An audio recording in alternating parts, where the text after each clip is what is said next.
Good morning. We'll call the meeting to order. The invocation this morning will be handled by Pastor Wayne Basie, and after that, the Pledge of Allegiance. Please rise.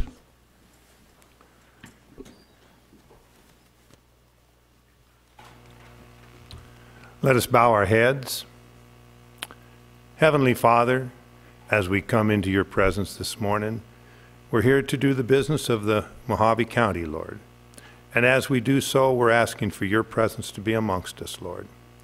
Although we just swore in a new man here today, Lord, a new member, all these people are here for one reason only, and that is to do what the will of the people. And we're praying, Lord, that you will put on their hearts today what you would have them to decide. These are the ones that will be making the decisions for this county. And Lord, we're asking you to come alongside of this meeting. And we're asking it in the name that I believe in. I pray in Jesus' name. Amen. Amen. Please join me in the Pledge of Allegiance. I pledge allegiance to the flag of the United States of America and to the republic for which it stands, one nation, under God, indivisible, with liberty and justice for all.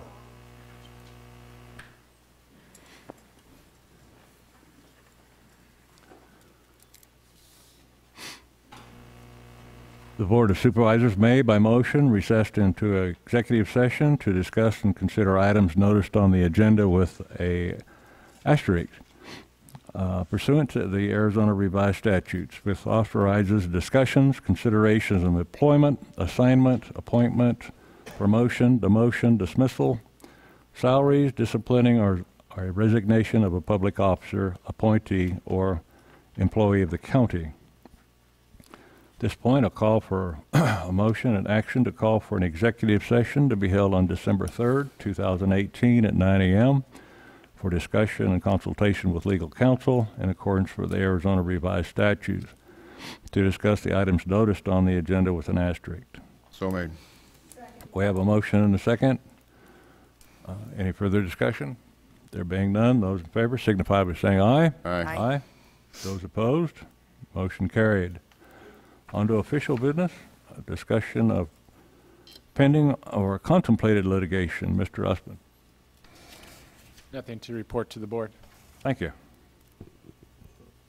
Committee or legislative reports. We'll start with Supervisor Johnson. Thank you, Mr. Chair. I had the National Association's Public Lands Committee meeting. One of the biggest things is that through NACO, they're going to be affected by the changes in leadership for Interior Appropriations, now to be chaired by Betty McCallum of Minnesota and Raul Grijalva on the House Natural Resource Committee. SRS is in a state of flux. Two senators have their SRS trust fund concept. It's gaining some momentum. Wheels are turning, but no bill has been seen yet on PILT. Current state of play is Congress has funded the government with a continuing resolution through December 7th. We'll wait and see mode at this point. The good news is PILT is fully funded at $500 million in both the House and Senate Interior bills. It should shake out fine. There's a possible omnibus public lands package. We haven't seen what it'll look like. No firm negotiations to put the package together. The idea is still out there. Some sort of land and water conservation plan. Much more to come with one giant package, but no concrete developments yet. Farm bill continuing, trying to negotiate bipartisanship. They're stalemated right now. They did get a rider in there to give the county and tribal governments access to good neighbor authorities so that county government can jump in and start accessing the national forests. We got that in both the House and Senate packages. That's an important win for the counties. The Forest Service guidebook has been finished, and I thanked everybody for their input. And they're finalizing the draft. That's pretty much that. On the lower Colorado River Multi-Species Conservation Plan, they had a steering committee meeting. As you know, we pay for that through Quad State. Bill Lamb attended that. I have a report that I'll submit so I don't have to read it, so in case you want to see it, you can do that. Just an update on the Arizona Rural Transportation Summit that we had in Havasu. They did over 300 people showed up. And total revenue was $97,937. Of that, corporate sponsors were $33,500. Total expenses were $74,440. Left $23,496, and that's passed on to the RTAC, kind of seed money for a future summit. We ended up with a lot of room nights, 133 at the London Bridge Resort, 190 at the Holiday Inn. The Quality got 67, so a total of 390 total room nights. We had local sponsorships, fireworks show. We had some state and local legislatures showed up. And then we set up a first-time summit scholarship to the local university. That's it, Mr. Chair. Thank you. Very well done. Thank you. Supervisor Bishop. Thank you, Chairman Watson. Last Thursday, I attended the County Supervisors Association regular meeting where they voted in a new president. The sitting president, Pinal County Supervisor Anthony Smith, stepped down, and then Russell McLeod from Yuma County will take over as the president for us this coming year. And then the state gave us a report on their budget, and I'll let Supervisor Angus go into the details of that. Okay, great. Supervisor Angus. Thank you. Like Supervisor Bishop said, we did attend the CSA meeting, and we did get an update from the state, basically the state of the state, and it's looking good. The key points was the strong economic growth has substantially improved the state's fiscal condition. The general fund is forecast to have a structural balance of $200 million plus. In addition, the state is expected to have a one-time balance of almost $1 billion. Nice, they weren't expecting that. The forecast is continued strong revenue growth of 6% in 2019, moderating to near 4% in 20 and beyond. At least in short run, the strong economy has slowed Medicaid growth, and they foresee no recession in the 3-year planning on the horizon through 22. We heard about some of our CSA budget priorities, and that is to provide permanent county relief for the Arizona Department of Juvenile Corrections fee. EORP, that's the elected officials retirement plan that we always talk and we have issues with that. Provide permanent relief for increased elected officials retirement plan. Require transaction privilege tax to be collected on online remote sales. Not so for that. Increase funding for transportation infrastructure, and maintain the financial flexibility language as a tool to meet county fiscal obligations in fiscal year 2020. They discussed making the sweeps that they return permanent, HERF, and we are hopeful that that is going to fly this year because of the good health of this state. And if anybody wants more information, I will post this on my Facebook page. Thank you. Thank you, Supervisor Angus. Supervisor Gould, do you have any comment? Thank you, Mr. Chairman. On the so-called $1 billion surplus at the state level, bear in mind that the state took on nearly $1 billion of debt during the Great Recession. We mortgaged the Senate building and the House building. That needs to be repaid. So that whether that's actually a surplus or whether it's just smoke and mirrors will be left to see. So don't be salivating too heavily over $1 billion of money at the state level. Thank you, Mr. Chairman. Thank you. May I just say that they did discuss that, the possibility of paying back and getting those buildings back and things like that. Good. It's still better than the other alternative. A lot better than being in the other direction, that's for sure. I really don't have a report this morning. I enjoyed vacation last week and traveled to Utah to visit national parks with relatives from Texas, and we really enjoyed it. The colors are changing up there, and it was quite beautiful. County Manager's report. I have no report today, Mr. Chairman. Thank you. Okay. Approval of the September 17th, 2018 Board of Supervisors minutes, meeting minutes. Motion to approve? Motion? Second. Second. Those in favor signify by saying aye. Aye. Aye. Those opposed? Motion carried. On to call to the public. Those wishing to address the board at the call of the public regarding matters not on the board agenda must fill out and submit to the clerk a call to the public request to speak form. They are located in the back of the room. This must be done prior to the meeting. Pursuant to the Arizona Revised Statutes, a public body may make an open call to the public during a public meeting, subject to the reasonable time, place, and manner of restrictions to allow individuals to address the public body on any issue within the jurisdiction of that body.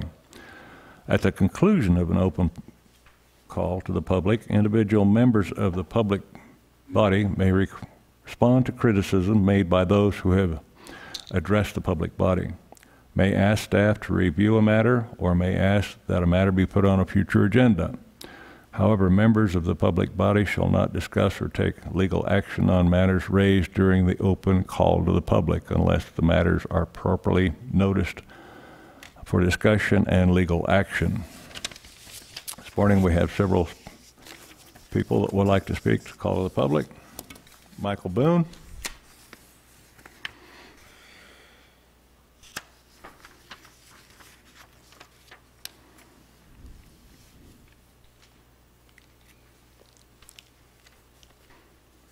Good morning. Congratulations, Mr. Gould. Michael Boone, 2210 Palo Verde North, Lake Havasu City. About 6 months ago, I brought this up at the last Board of Supervisors meeting, and there's still been no response to it. Actually, over 6 months ago, I provided a public records request to the Development Department, Mr. Walsh and Ms. Ballard, regarding information that I was requesting regarding the Legacy Foundation, their permits, and that trailer that's out there unpermitted that was brought up at the last meeting that was voted on. To date, I have still not received any information on that. The clerk's office knows how patient I am with stuff, and I don't press them or push them, but I think this has gone on long enough. I've also checked with them, and they don't even have that public records request at their office, but it was served on the Planning and Zoning and Developmental Services office. So today I'll be sending them a copy of what was asked for over 6 months ago regarding Legacy, and see if we can get some movement on that.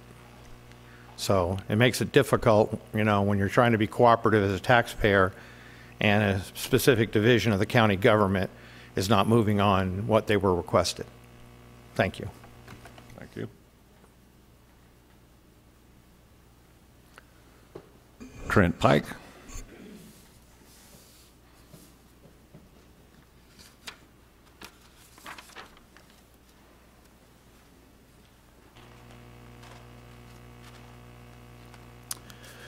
Hello, hi. My name is Trent Pike. I live at 3310 Antoinette, and my wife and I grew up here in Mojave County, Bullitt City. I wanted to bring to your attention the problems that we've been having on our properties here in Mojave County. 4.5 years ago, my wife and I decided to build a restaurant called the Cattle House. We broke ground on the Cattle House. We broke ground on our dream home, which is a ranch house that we're looking to do farming, farm to plate. That was our concept. We moved here from college. We wanted to bring commerce here. We wanted to bring culture. We wanted to build something beautiful in this area, something that our children can grow up and be a part of. When we broke ground on our house, we started having problems with the Mojave County Development Services Department. And during this time, I dealt with it for about 1.5 years on my house. And then finally, I was told by one of your employees to complain about this process that was happening to me. So I didn't know that it was even an option to complain about the Mojave County Development Services. So naively, yes, I complained. They held up my construction loan on my house for 6 months, almost bankrupted my family. I had to max out everything that I owned just to get through that installment, to get that first installment from my loan company. After that, it didn't end. It rolled over into my restaurant. My complete set of plans of my restaurant came up missing at your department, Mojave County Development Services. When I complained about that, I went to Steve Moss, Nick Hunt. They showed up at my restaurant. They walked through the place. I had to come up with all the plans. There wasn't even a permit at the Mojave County Development Services. I had to find the permit, show it to Steve Moss, show it to Nick Hunt. They walked through the restaurant. Nick Hunt apologized and said, this behavior is uncalled for. They should not have done this. He signed off everything. He went through everything, made sure everything was up to code. They gave me my building permit back. They went through and they said, you can go ahead and drywall once you do one item, your electrical load calcs. I got the electrical load calcs and began to do that process. And in this process, more abuse of power came from the Mojave County Development Services Department. They hired people that had came after me, used outside public agencies to come after me, outside government agencies to come after me and slander my family and take me through a road that I can't even explain in 3 minutes for the public to even understand. So a year and a half ago, when Steve Moss left office, I brought it to Hildy Angus's attention to help me with this. Since then, it has compounded the abuse out of this department, Mojave County Development Services Management Department. And I don't know what to do. This is all I have. I have 3 minutes to try to get this out. You guys have no other avenue for someone like me and the public. This is the only avenue we have. So I'm praying that Ron Gould, now that he's elected in my district, that maybe he can work closely with me to come up with a solution or maybe a mitigation process or something. We've spent hundreds of thousands of dollars, and our president would not be, our president Donald Trump would not stand for this. He'd be very disappointed. Thank you. Ms. Morgaine?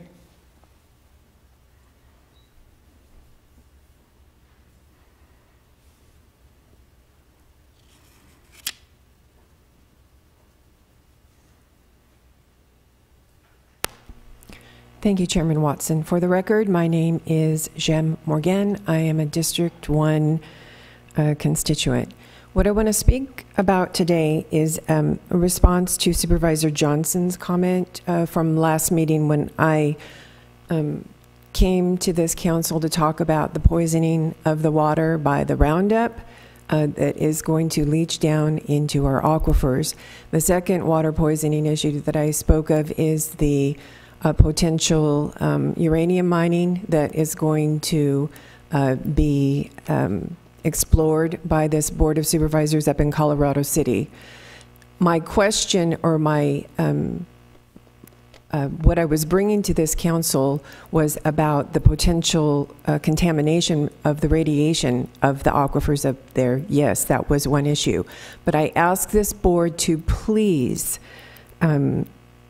exercise your fiduciary responsibility to inform the people of Colorado City that once this board authorizes mining to take place up there, that mining, because of our Arizona state laws, would privilege the mining interest over the interest of the people there with respect to the water. Our state laws will give them unaccountable and unlimited access to their aquifer. I was asking this board to exercise their fiduciary responsibility to inform those people that their water is at risk prior to authorizing. In response to your comment, Supervisor Johnson, yes, I am aware that there is a Grand Canyon between where I live and where the people of Colorado City live. I've traveled up there many times now over the past 6 months. For me, it's not an issue of what affects me directly. It's about what is in the best interest of our county. I speak up on the water issues throughout the whole county because it should be an issue of the people first, not the corporate interest first. And that is not what I see happen in this board. So please, those people do not know that once you authorize the mining to take place there, that their water, the aquifer, is at risk, even if it means that their water is dry, is sucked dry, their aquifer. They need to know that before you authorize that. They have a right to know that. I didn't know about the Arizona state laws when I bought property here in Arizona, and that's why I'm such an activist about my aquifer here in Kingman. But I'm also just as upset about what's happening throughout our entire district. So yes, Supervisor, I am aware that there's a canyon between, but I'm speaking up for what's right for all people, not just what affects me personally. Thank you. Thank you, Ms. Morgan. Jennifer Esposito.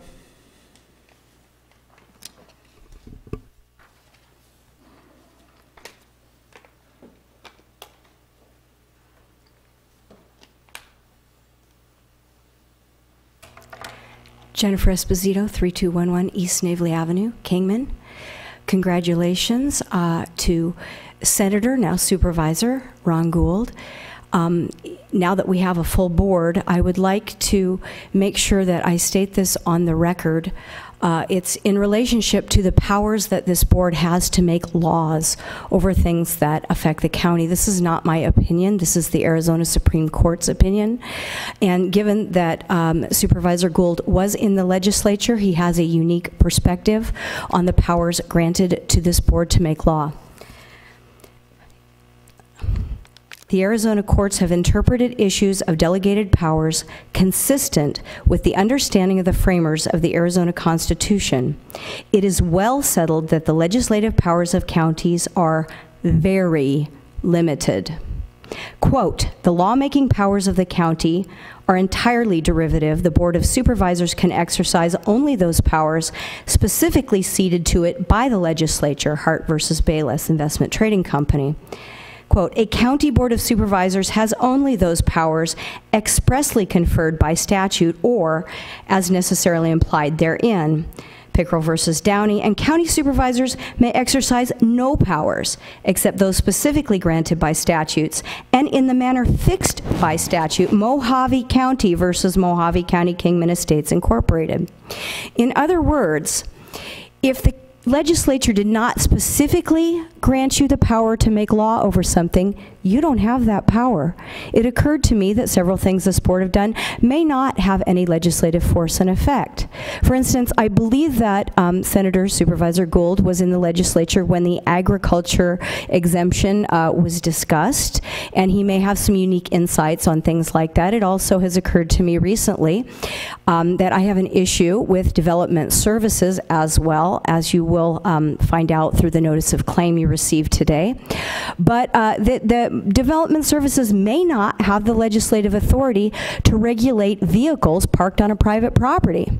I don't know, but I would challenge you to come up with that authority if you wish to go down that road.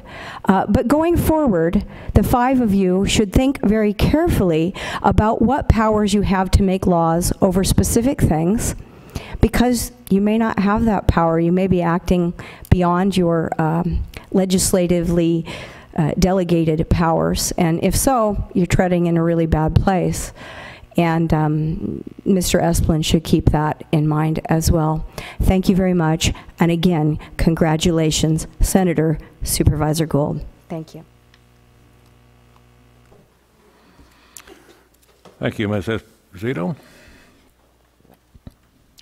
And next we have a presentation on agricultural changes in Mojave County by Jeannie Kinch, Mojave County Assessor.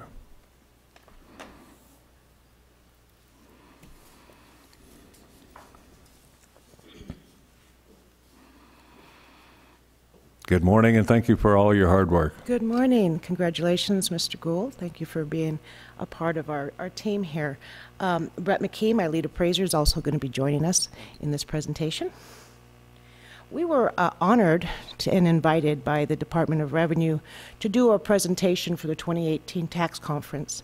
So we thought we would share it with you as to what we were sharing around the state in regards to our dilemmas when it comes to water wells, waters, and investments of other kind. Will you go ahead and do that? Okay, Nate, can you get that on the screen? Ah. Okay, a little history. Prior to 2014, there was very little farming in Mojave County. Some farming on Colorado River, Fort Mojave, Indian tribe lands using Colorado River water allocation. Most agricultural use was grazing lands. An investor developer attempted to create many subdivisions in Mojave County, but could not show the ADWR, which is the Arizona Department of Water Resources, a 100-year groundwater supply. Ultimately, the subdivisions failed. The same investor did some small-scale farming on one of the failed subdivisions, as farming did not require the same 100-year water supply certification. Explosion of groundwater well drilling in the Wallapai Valley Basin began in 2014, as you can see circled in our map here, from the same investor developer. So he went from building homes to farming. This developer submitted over 85 large well applications to the ADWR in 2014. 40 or so more have been submitted since then. We have more even since my report here. Other entities have also applied for large wells, bringing the total count up to around 150 new applications countywide. A significant number have been drilled, cased, and outfitted and are now fully functioning agricultural farm supply wells. Many of the farm well properties have been and are currently being sold to other entities. A significant number of these are now being actively farmed for high water demand alfalfa or nut trees. More are staged for additional development into farms. You can see on the map all of the yellow squares. That's where the farms are. The valuation challenge. I'm going to hand it over to my lead appraiser here. Thank you. Good morning, Board. This image shows basically the GPS location of a lot of the wells that are located in that Wallapai Valley Basin. That's where we're primarily talking about today.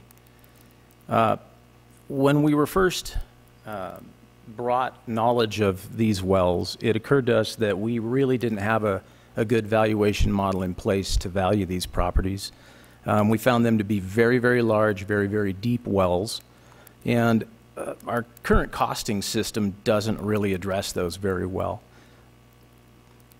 We spoke to Mr. Latosky, who had commissioned the Mojave County well through procurement.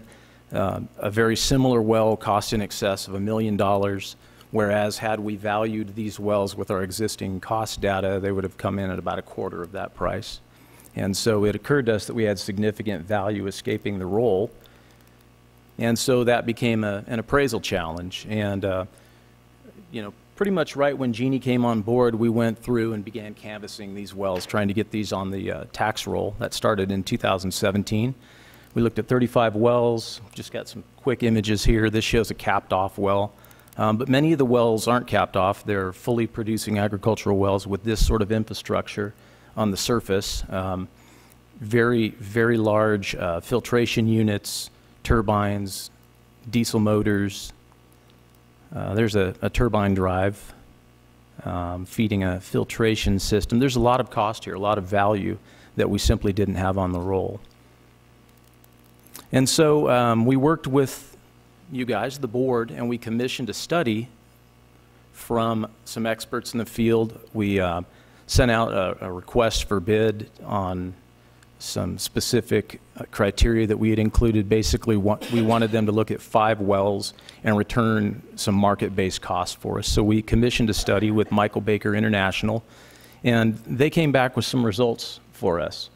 Ultimately, some quick background on the study. They surveyed 4 Arizona licensed well drillers that were well familiar with doing this work, and each well driller they analyzed 5 different wells for us. And so ultimately, we had a study with about 20 data points in it that gave us some better, much better ideas about the value of these wells. And so if you were speaking of a well that is that large casing size with that infrastructure on the top, they're coming in at almost $1 million.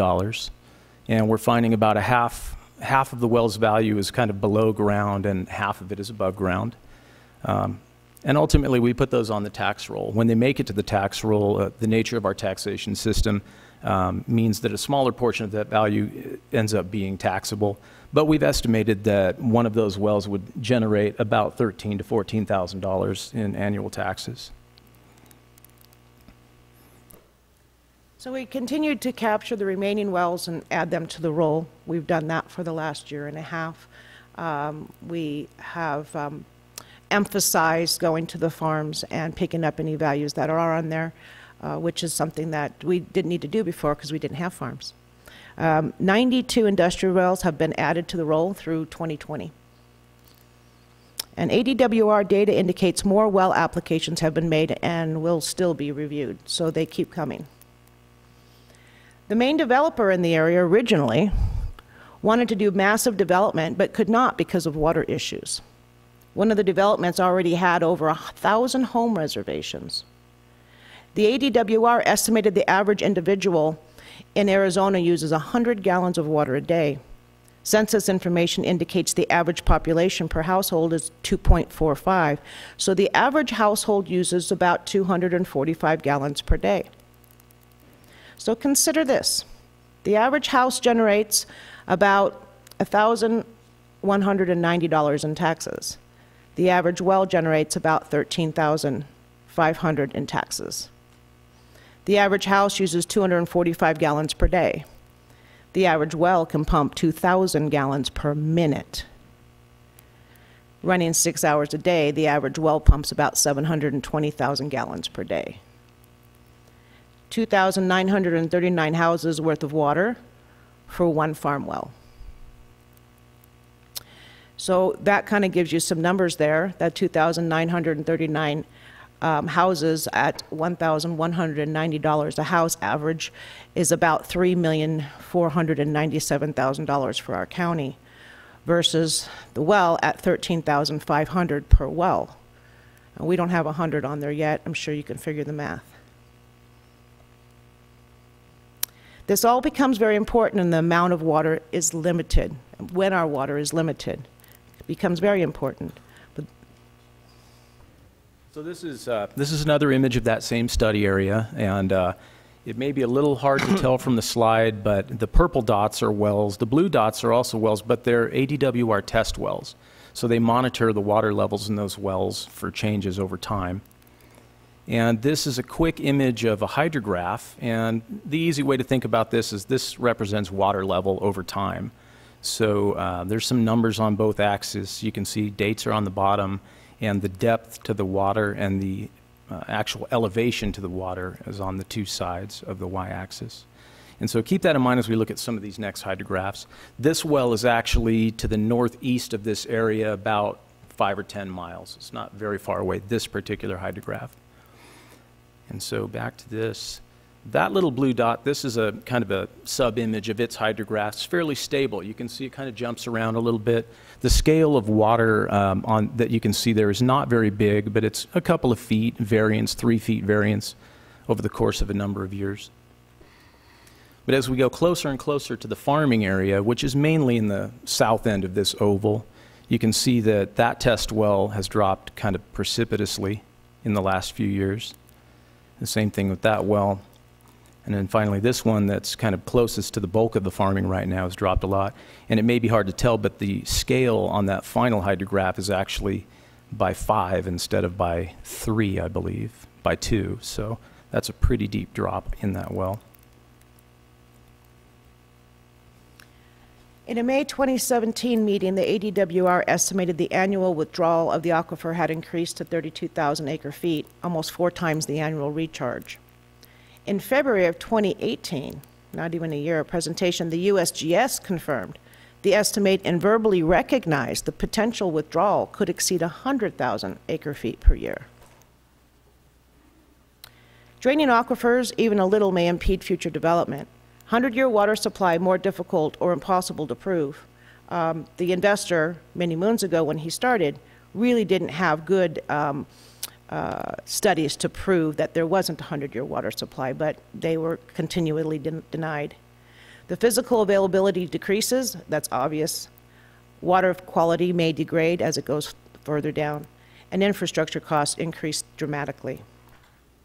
Decreasing aquifer levels for a number of years will likely result in reduced sales, stagnant growth, economic development, stifling of residential growth, lack of commercial development, erosion of the tax base, and ultimately a reduced population.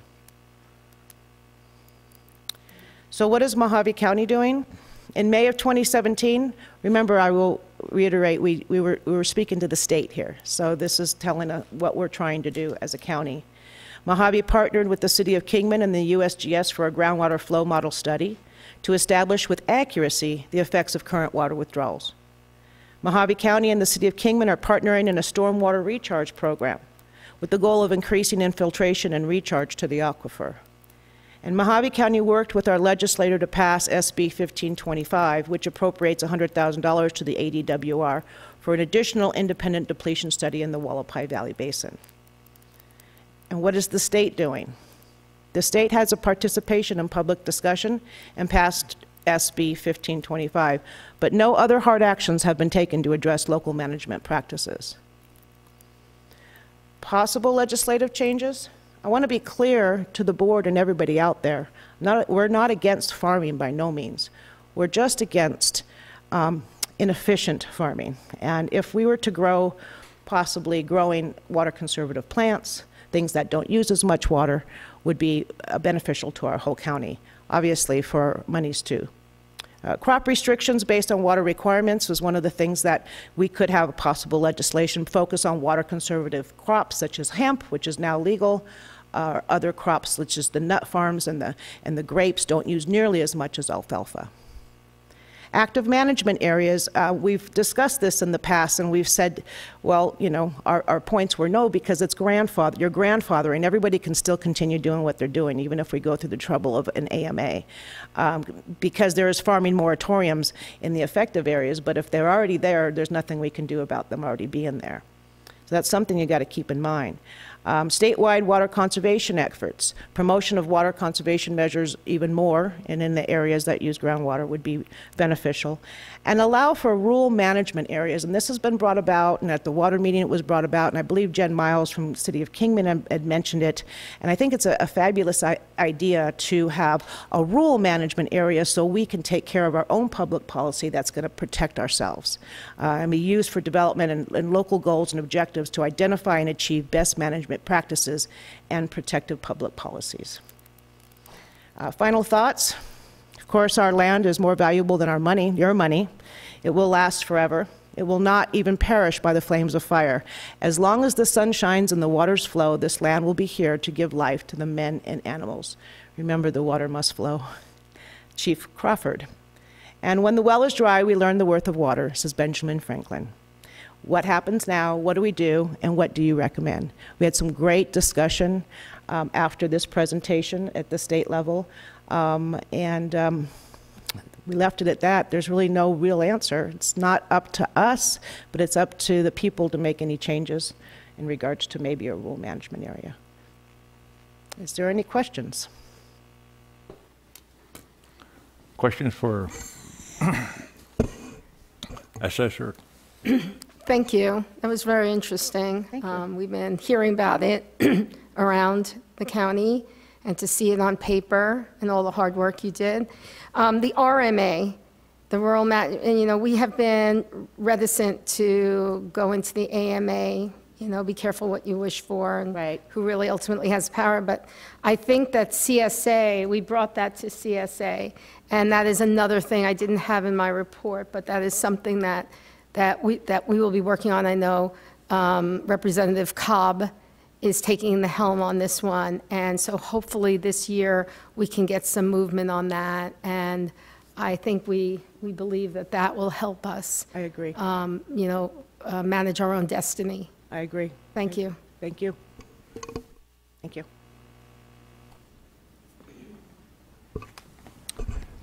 Thank you, Mr. Chair. Just to clarify, I don't have any questions of the assessor, but when we talk about the farming and not sticking up for farming or anybody else, I mean, this is a people's land and they have the right to do whatever's legal, but when you go to, say, compare farming to 2,900 homes who generate, according to the assessor at this time, $3.5 million, about 700,000 of that is ours. It costs us money for all those houses. Industry is where we make our money. So if we were to have 3,000 houses there, it would cost us actually more money than it does now. That's all. Thank you.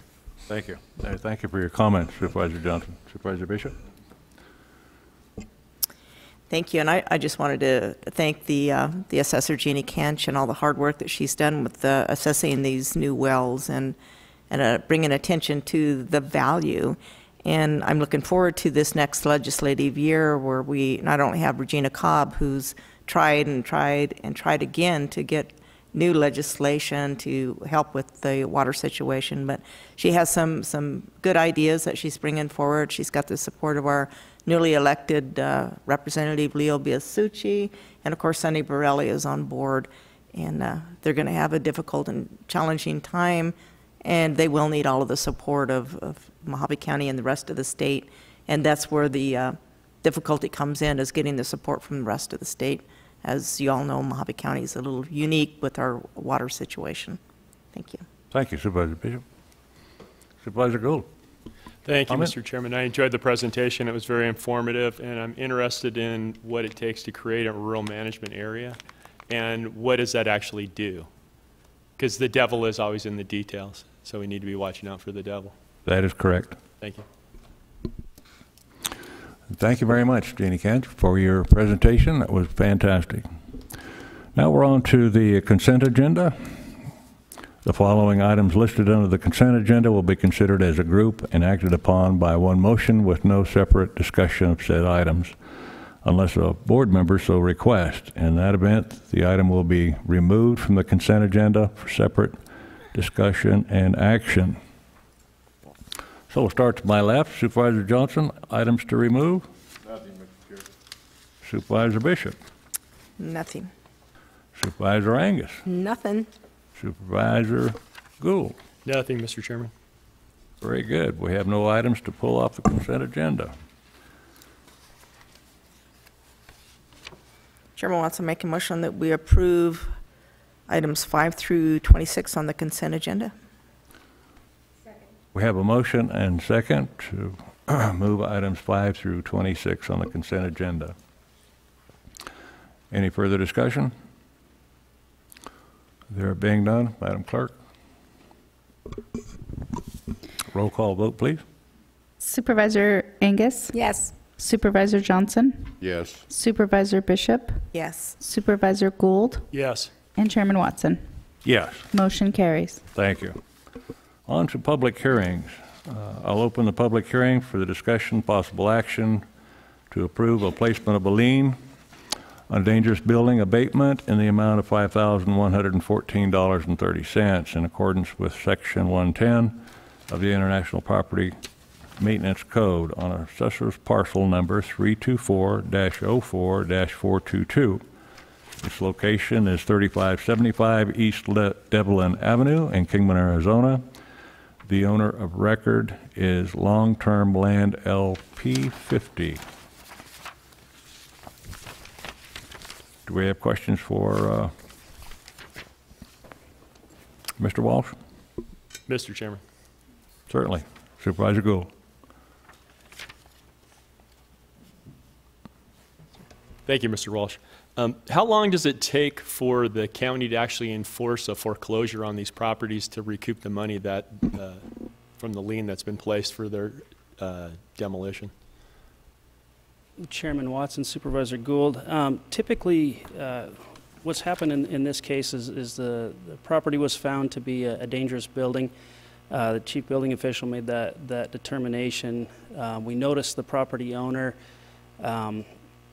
No activity, no action was taken by the property owner to abate that structure, so we felt it was in the best public interest to go in and abate that structure. The property's been cleaned up, and now we're placing those liens. Once the lien's been placed, and I'll lean on County Attorney Esplin for the process as far as foreclosing on that. We would work with the attorney's office in capturing those funds based on there's a number of factors that go into it. We look at existing liens that are already on the property and where our lien takes precedent in that priority, and then we would work towards foreclosing on that lien. So I don't know if that answers your question, or if Ryan can help me with any more clarity on that. Mr. Chairman, Mr. Walsh, my question was how long does it normally take to enforce the foreclosure so that the taxpayers' money is recouped? And if I could, Chairman Watson, Supervisor Gould, if I could ask Attorney Esplin for some help with that. Mr. Esplin? So, in my knowledge, I don't think it rarely ever goes to foreclosure. I don't think it most often does, and here's why. A lot of issues at play here. One would be the priority of liens. Many of the properties that we have here are properties that are dilapidated. They've been vacant. They've been all problems with it, and so not only are they back on, not only have they not taken care of the property, but they haven't paid their taxes. They haven't paid other things. other judgments. And so you look at that priority or liens, many times this is on the low end, and so other priorities are going to come into play. For example, a tax lien. If tax liens are on there and an investor has paid on them, that tax lien is going to wipe out this lien right there. Another issue, a lot of times when we do recoup money, it'll be through the sale of the property. So if there is a sale, that's when we recoup the money. So rather than a foreclosure, rather than us initiating the money, going through the process, it'll be done if the property is sold. Once it's sold, because at the time of sale, they'll see, oh, we have these liens on there. And so the buyer or seller, one of the two is going to say, somebody's got to have to take care of that, usually the seller, or usually the buyer, excuse me. And so at which point, that's when it'll be recovered. So how often that happens, I can't give you any numbers. I can just tell you the process is it's dependent really upon sale. Another problem you have is just Arizona law. For example, homestead exemption. If it's if somebody does live there, which doesn't happen very often, but if somebody does live there, their property is going to be exempt from foreclosure because it's the homestead exemption. So you're just looking at the legal impediments that try to that stop us from foreclosing, and a lot of times it's lien priority and other things that just prevent us from doing it. But eventually, if there's a sale, that's when we recoup. Mr. Chair. Mr. Chairman, Mr. Esplin, generally we don't recover money unless there's a sale of the property. That's correct. Interesting. I certainly would be open, and we've talked to development services about trying to foreclose on stuff, but many times, for example, I was given a list, and I went through the list, and there was just so many different legal impediments going through that list. You know, something wasn't done correctly, or this one had already been sold through tax foreclosure, or another one we already recuperated the sale from it, and so it's a difficult process trying to find it. I mean, one of the basic tenets of practicing law is that, you know, it's easy to sue somebody, it's easy to get a lien, but the next step, the real work, is trying to recoup the money. That's where the real work begins. And many times when you're looking at litigating a case, for example, are you really going to recover from somebody? And these properties are things where it's difficult to recover unless there's a sale. If there's a sale, that's when we can recover the money. Mr. Chairman, Mr. Esplin, even if there's other liens on that property and it's sold, you may not recover the money anyway. That's correct. You're right. I mean, it's a crapshoot, so to speak, in terms of recovering the money. A lot of these properties, though, you look at it, they just need to be repaired, or they need to be fixed, right? I mean, the whole idea of this, behind this, is trying to take care of dilapidated properties and things that need to be taken care of. But in terms of trying to recover, that's the challenge. It is a challenge, but it certainly would be open to trying to find ways to try to do it. But it would really work best if we could work between development services and also the treasurer's office, because a lot of those are tax liens. We have to keep that into consideration, and then determining whether any could be foreclosed on. So I would assume that the bank's lien is in first place, since those with the gold make the rules. Yes. I would assume a government lien would have a higher precedent over some other liens, like mechanics lien. Most likely. I'd have to just do my quick research to determine lien priorities and whether they would have it above or beyond it. But generally speaking, government liens usually have a higher priority. But one that will have a higher priority than that will be the tax lien. And if an investor has the tax lien, then we don't want to thwart that investor, because they're paying us. If an investor has paid on that tax lien, that's good for us. We're recouping that tax income. So we always want to make sure to protect those outstanding taxes or any tax liens that are out there, and any investors that have paid on those tax liens. And I would agree with that. Chairman Watson, just for some history, the first, I think, 3 years, but definitely 2 years, Supervisor Brotherton made this sort of her project. We went down to CSA, we went down to the state to make abatement liens priority. And it was always passed unanimously at our CSA for priority, and then it got stuck at committee. And the woman in charge of that committee was Gail Griffith, who I understand is a realtor. So it never got heard, it never got through committee. So maybe if this is something that you think is important, we can march on down to Phoenix and we could see if we can get this through, because it is important, and it would also fulfill something that I promised Supervisor Brotherton that we'd take care of. Thank you, Supervisor. Mr. Hendricks, comment?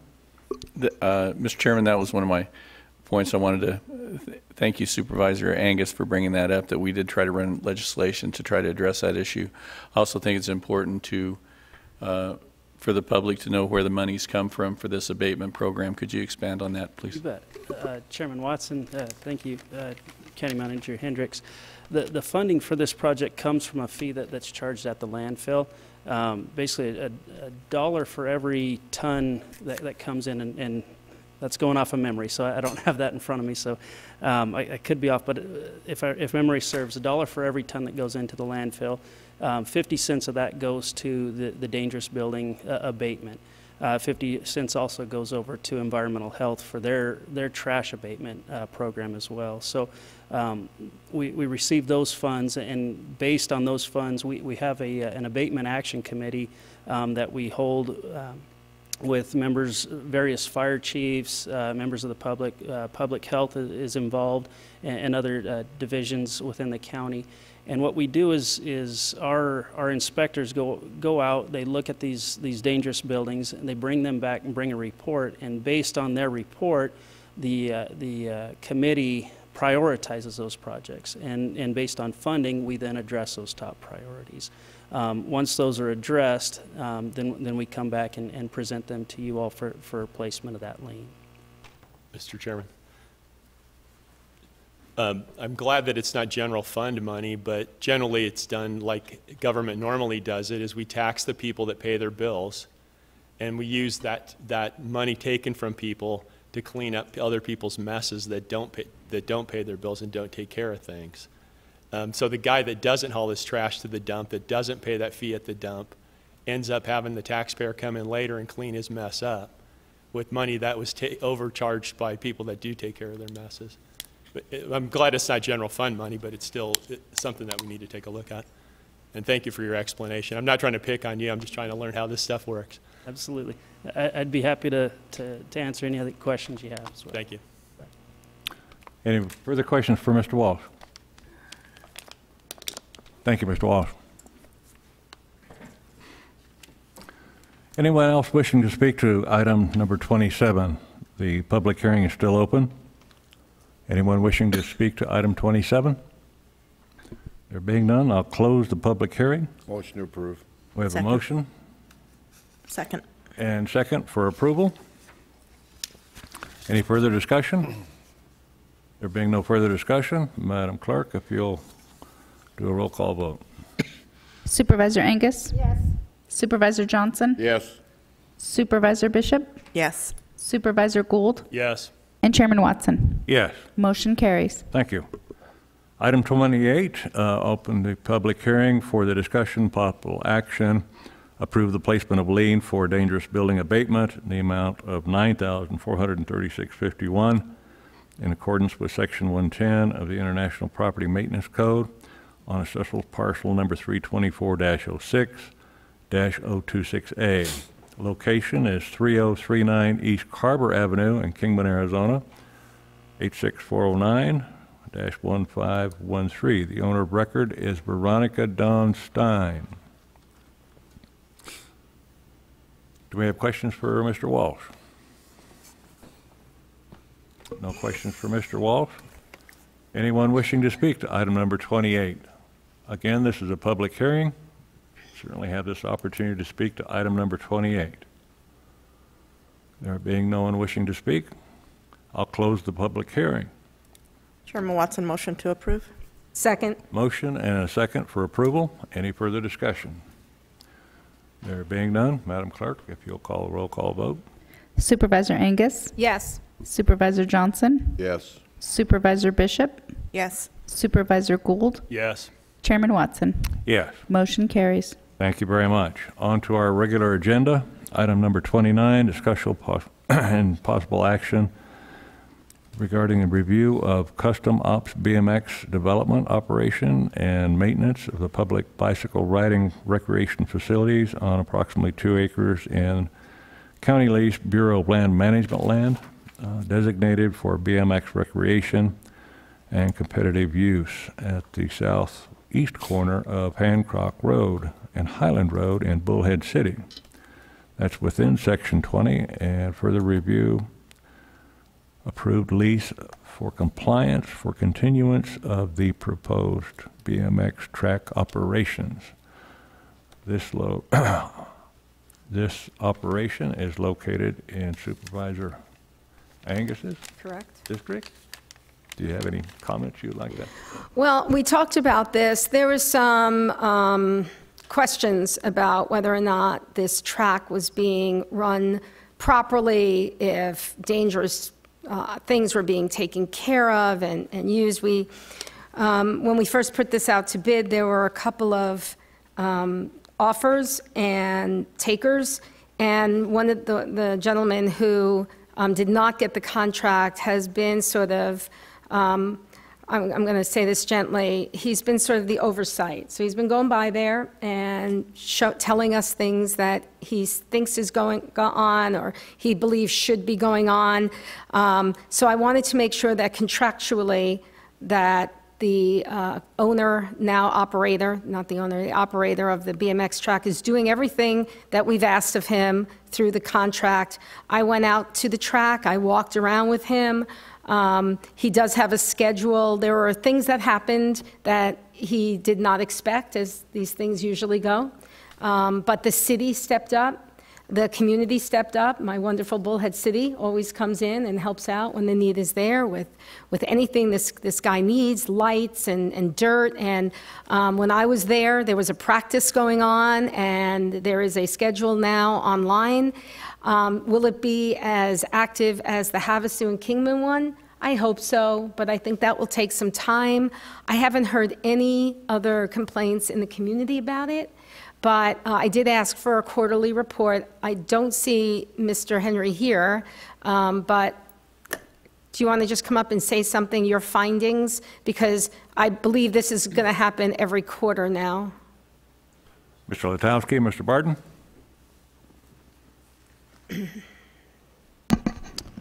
Good morning, Chairman Watson, members of the board. On August 20th, 2018, the Board of Supervisors took comments and responses from the Bullhead City BMX track operator, Custom Ops BMX, in response to concerns brought before the board, as alluded to by Supervisor Angus.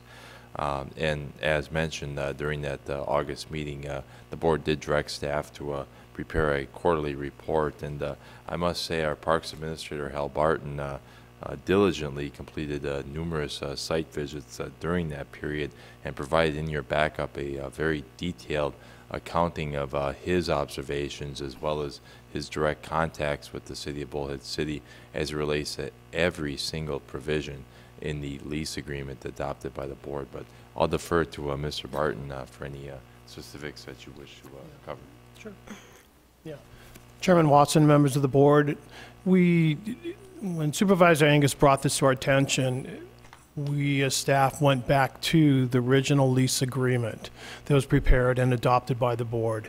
And we went through item by item with the lease agreement to ensure of compliance that is being made with regards to the Colorado BMX and Turnell Henry.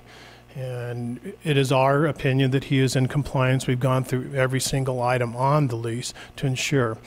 I've personally visited the site several times. I've spoken with the City of Bullhead City. They had one outstanding issue regarding painting on the existing building, which has been taken care of. They do not have any other items whatsoever that they have requested Turnell Henry to take care of. This is an operation that has taken time to get going. He understands it's going to take time.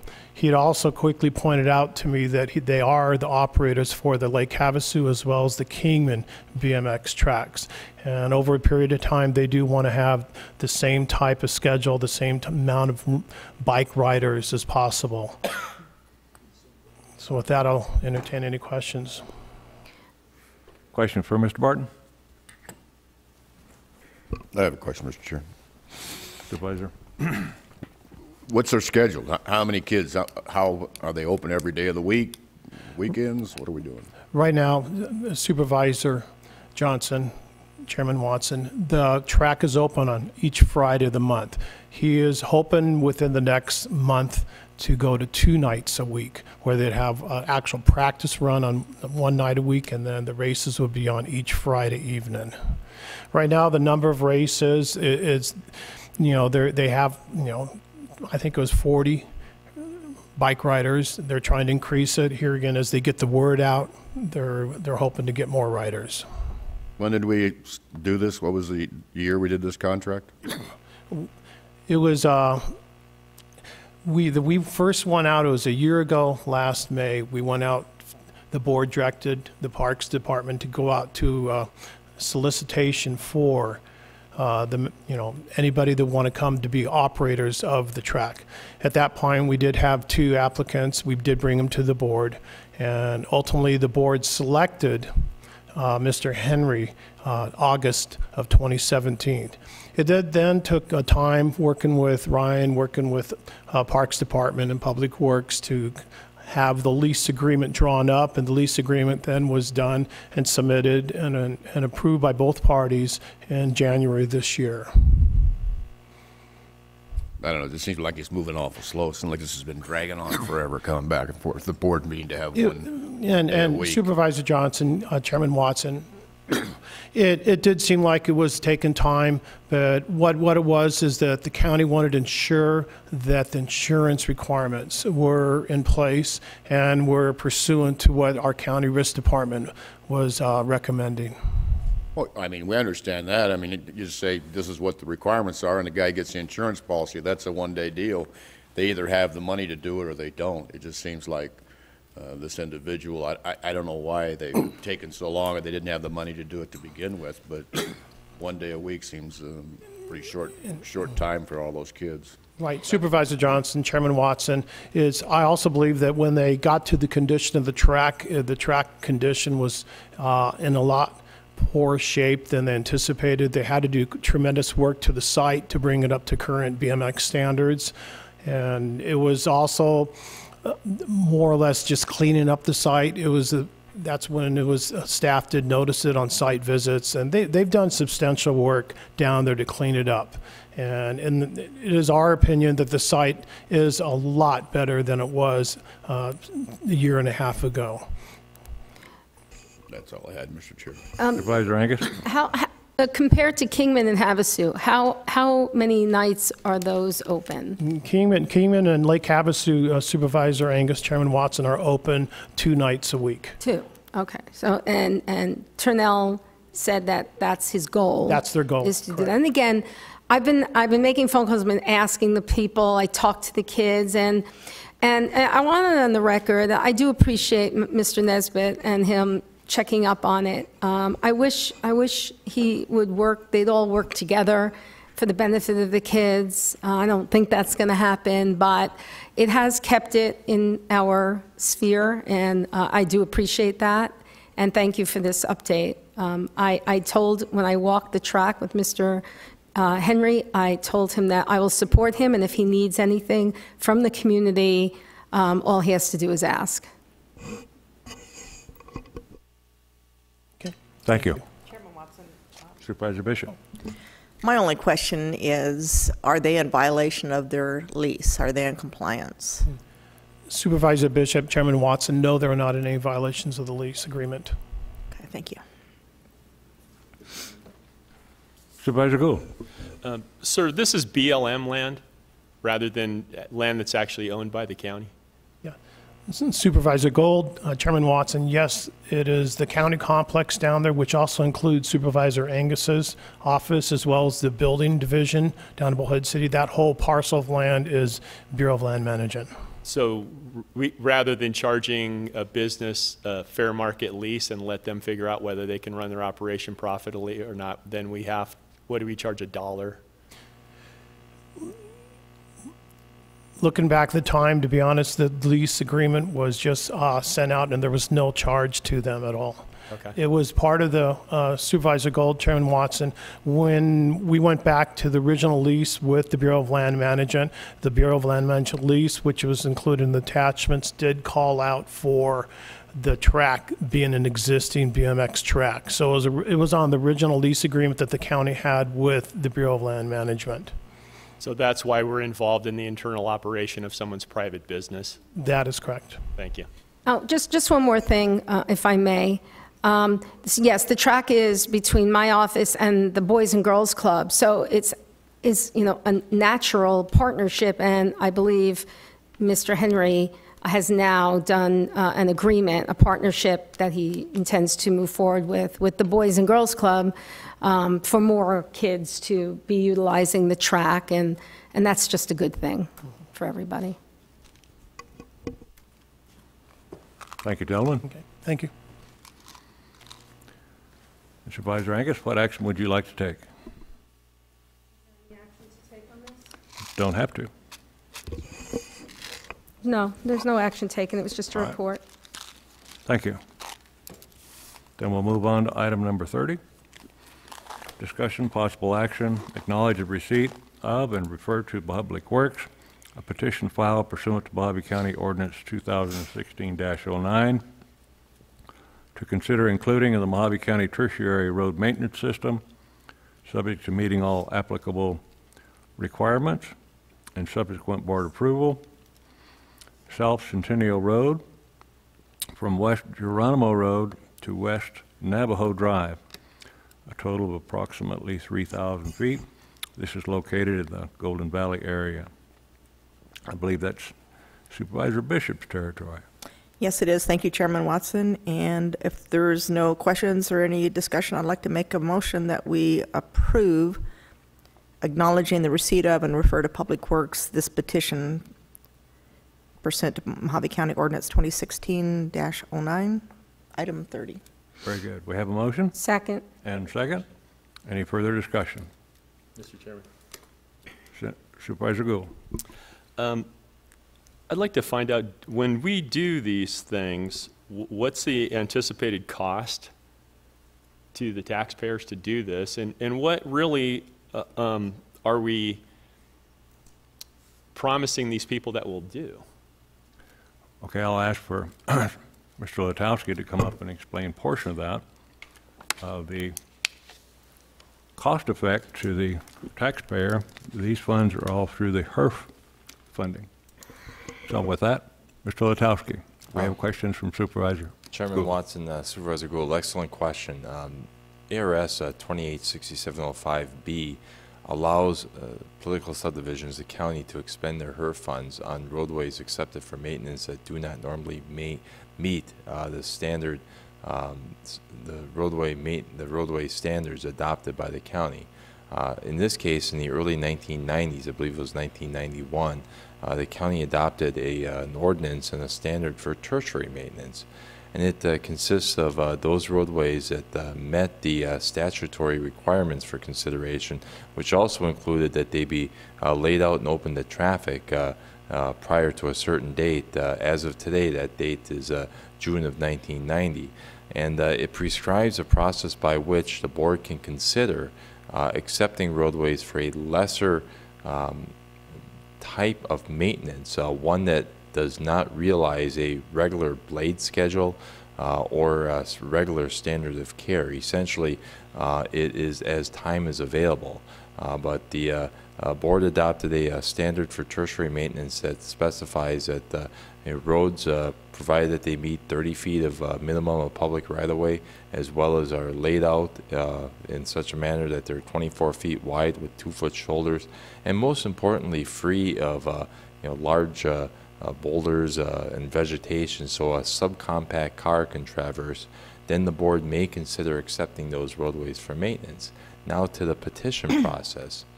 The petition process does enable the public, Mojave County citizens, to petition the Board of Supervisors to consider roadways to be accepted for maintenance. Now in this case, this is only step one, where we have a petitioner that has submitted their intention, their desire to see a particular roadway accepted by the board for maintenance. And the reason why we bring this before the board right at time of submittal is we want to ensure the board is properly informed, and should they be opposed for whatever reason of even entertaining this roadway, that the petitioner knows up front so that they don't bear any expense and bring the roadway up to maintenance. So now the expense part. The expense part in terms of bringing any roadway to a tertiary maintenance standard lies squarely on the petitioner, or really anybody that wishes to act on an open and accepted petition. It doesn't necessarily have to be the petitioner bearing all the costs or even any of the costs, but usually it is the petitioner championing this roadway. So it would fall incumbent on the Mojave County residents, citizens, landowners to bring a roadway up for to the standard accepted by the county. Public Works, my office, inspects a roadway and makes a recommendation to the board upon notification of those persons that have improved the roadway, and then we'll bring it back in a second step to the board for formal acceptance. In fact, I believe that's actually our next item is a consideration of a formal acceptance. So the county expense is nil up to the point that the board accepts the roadway for maintenance, and then the county does bear through its HERF a maintenance expense in delivering what usually is a twice annually type service. But then there's also, I always label it an insurance component, whereby we are obligated as time is available to make certain storm repairs after monsoons, et cetera. And again, that's again on a time as available basis. We kind of work down the hierarchy of tending to our regional highways, arterials, and regularly maintained roads, and then eventually make our way toward making any repairs as necessary to tertiary roads. So I apologize for the long-winded description there, but that pretty much encapsulates it. Very well done, Mr. Lutowski. Questions for Mr. Lutowski? Mr. Chairman. Mr. Lutowski, so as we continue to bring more roads into the tertiary program, does that result in a reduction of maintenance on the existing roads that we've already accepted? Chairman Watson, Supervisor Gould, at this point we are positioned to take on additional roadways for tertiary maintenance. What we typically do is the blade route that is serving the area in the vicinity of any particular tertiary route will make time available to provide service to that tertiary route, again, as time is available. So at this point, we are not seeing it as an encumbrance, but there is a related operations expense, just the fuel and dedication of equipment to that particular service. It typically also requires a lesser level of blading. We can maybe accomplish it in, say, 3 passes of a motor grader versus 5 on a regularly maintained road where extra care has to be given to the roadway. So at this point, we can accommodate these additional roads that are considered. And Mr. Chairman, Mr. Lutowski, this is their alternative would be to create a community assessment district to improve that road up to county standards? Chairman Watson, Supervisor Gould, in the instance of the county bearing zero expense, there is what's called a roadway maintenance district, whereby the costs of delivering private maintenance services, like say for a for-hire motor grader operator, could be distributed through an assessment among all property owners. That would be internal to the district.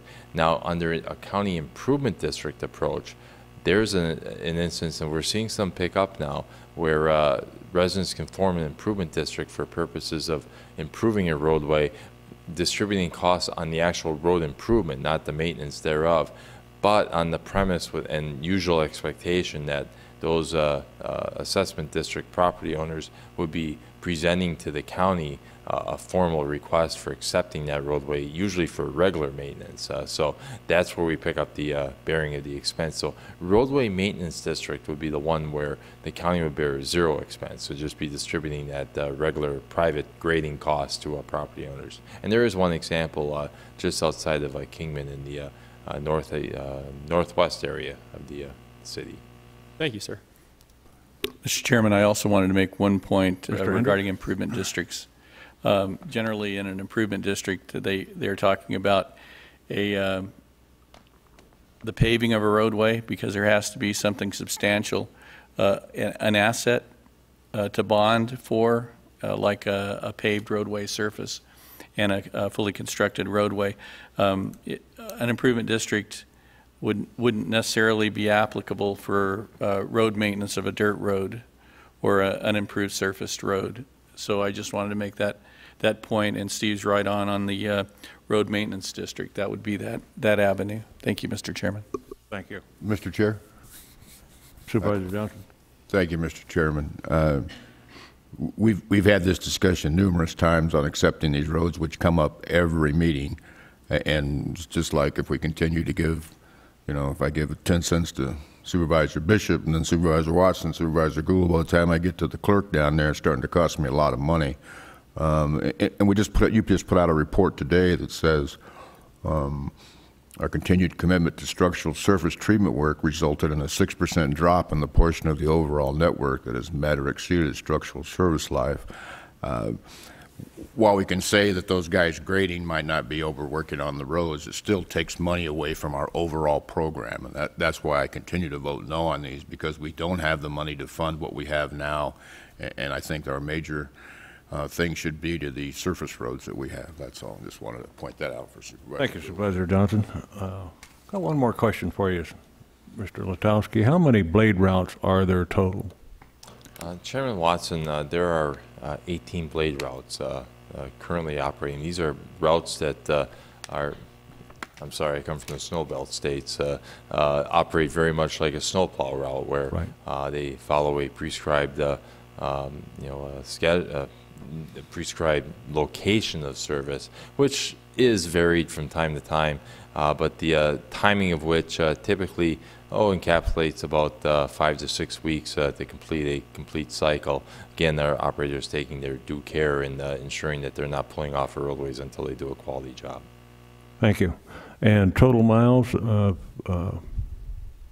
isn't that in the neighborhood of 2,000? We maintain, the county maintains approximately 2,100 miles of roads total. That's inclusive of 1,300 miles of unsurfaced roadways and a little over 800 miles of surface roadways. Thank you. Thank you.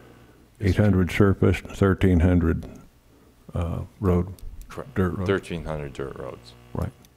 Okay, I just thought I'd glean that information for you for Supervisor Gould. Thank you, Mr. Chairman. I have one more. This is of importance to me.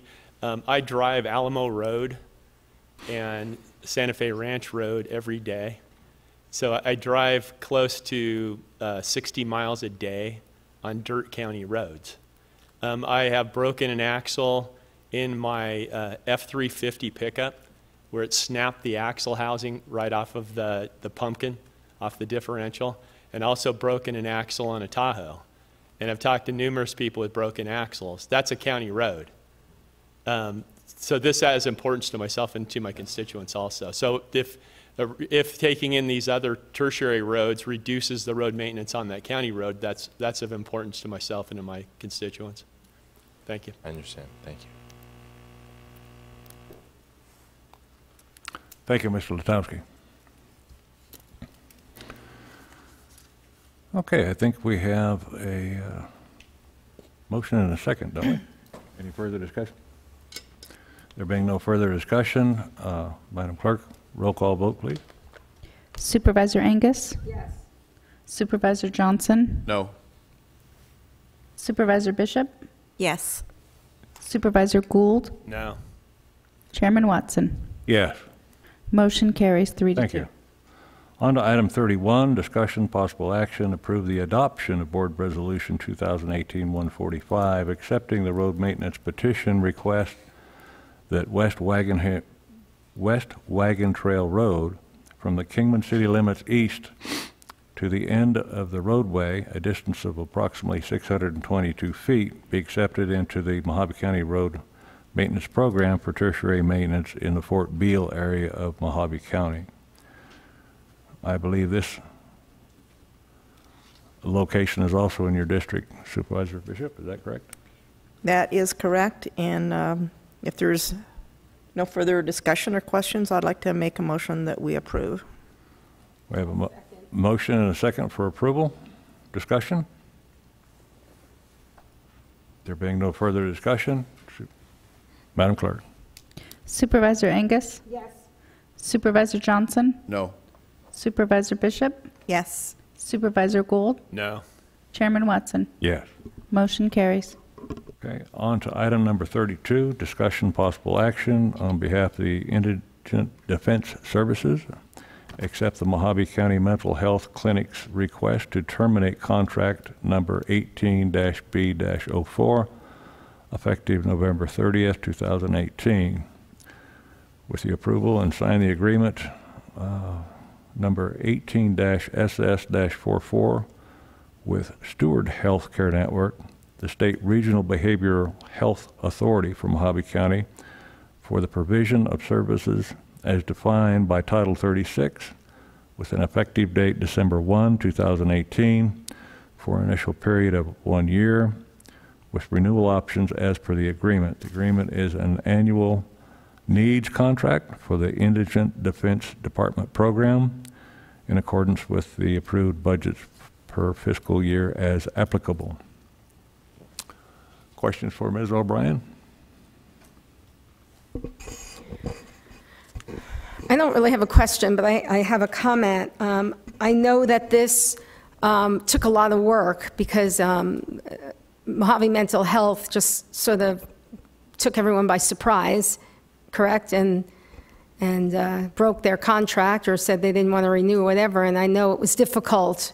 We have specific needs. And I also want on the record that Steward Healthcare Network is the old HCIC, so we have to kind of make sure we keep on top of that as well. We're all familiar with issues that have arisen in the past on that, but I just wanted to tell everybody that this was a really difficult thing to put together so quickly, so thank you. Thank you. And the County Attorney's Office. Thank you so much. Chairman Watson, members of the board, Supervisor Angus, you're absolutely correct. We're kind of midterm in a contract with Mojave Mental Health. They were the only respondent to our solicitation. We really haven't received good results as far as trying to compete for these services. The Regional Behavioral Health Authority that is responsible for Mojave County is Steward Healthcare. Under their contract with the state, they do have the authority and the ability to contract with us to provide these services. We do have a representative from Steward Healthcare with us, the CEO, Sean Now, if you have any questions for him. And just as a note, Coconino County moved to the Regional Behavioral Health Authority for provision of these services, and they've realized significant improvement in the provision of services to the individuals receiving treatment, as well as a reduction in the recidivism rate of those individuals. So we're hoping this will be a really good solution for Mojave County. Is Sean Now here? Yes, he is. Come on, come on down. I want to say hello. We've worked with Sean Now and HCIC, now Steward, on some other projects that we've been very happy with the results. It's never easy to get these grants and this money for addiction and behavioral health and everything. And I just wanted to publicly thank you for all you've done for us in the past and what you're going to do for us in the future.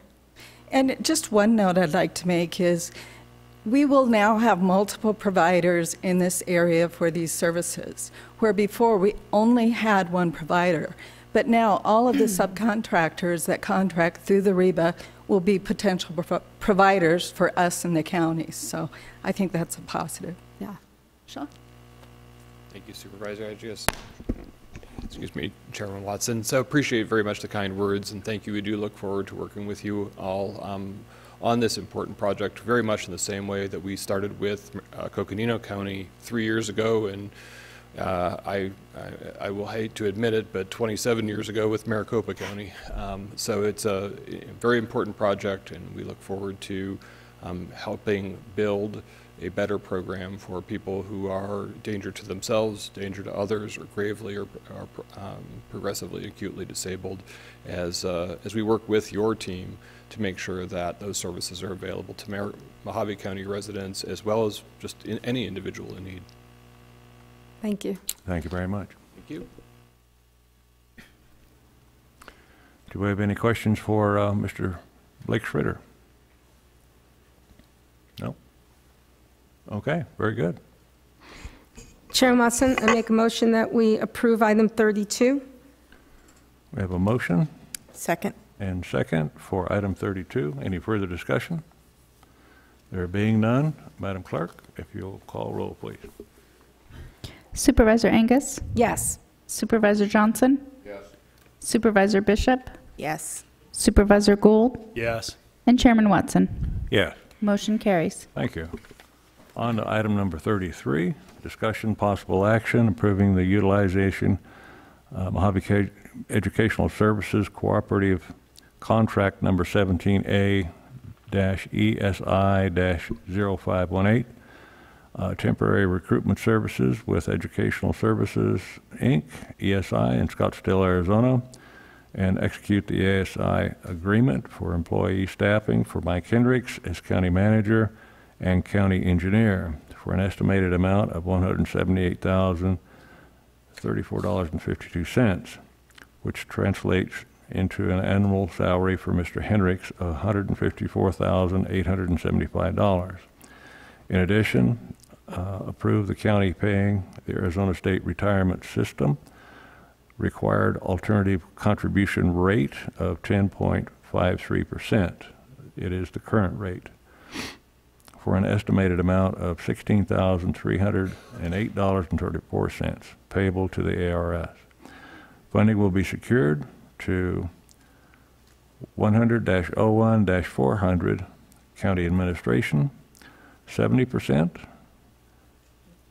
Fund number 025034301, Engineering, 20%, and Fund 86-01-4960, the Television District, at 10%. Mr. Chairman. Supervisor Gould. I move that this item be tabled to the December 3rd, 2018 meeting. I think if you make that continued, I'll second it. I don't think we can table it, Supervisor Gould. We have to continue. Pardon me? I didn't hear you. Continue it. We can't table it, but I'll second for that. For continuance, may I ask why? I would do it just because he's just got here today and he's asked to do a contract. That's my logic, as I just got here today. Okay. I don't feel, if I'm forced to vote on this today, we'll vote no, because I don't have all the information that I need to make a proper decision. I constantly tell the public and voters, if they don't understand a proposition, that they should vote no on that proposition. So if I'm going to hold them to that standard, I need to make sure that I hold myself to that standard also. Thank you. Thank you. Thank you for the explanation. Certainly makes sense.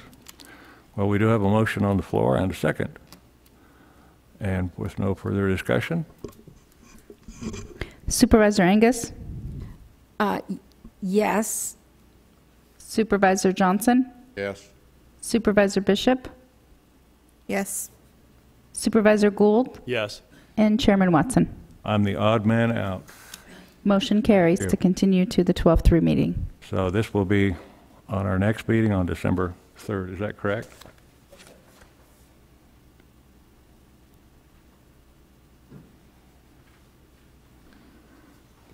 Okay.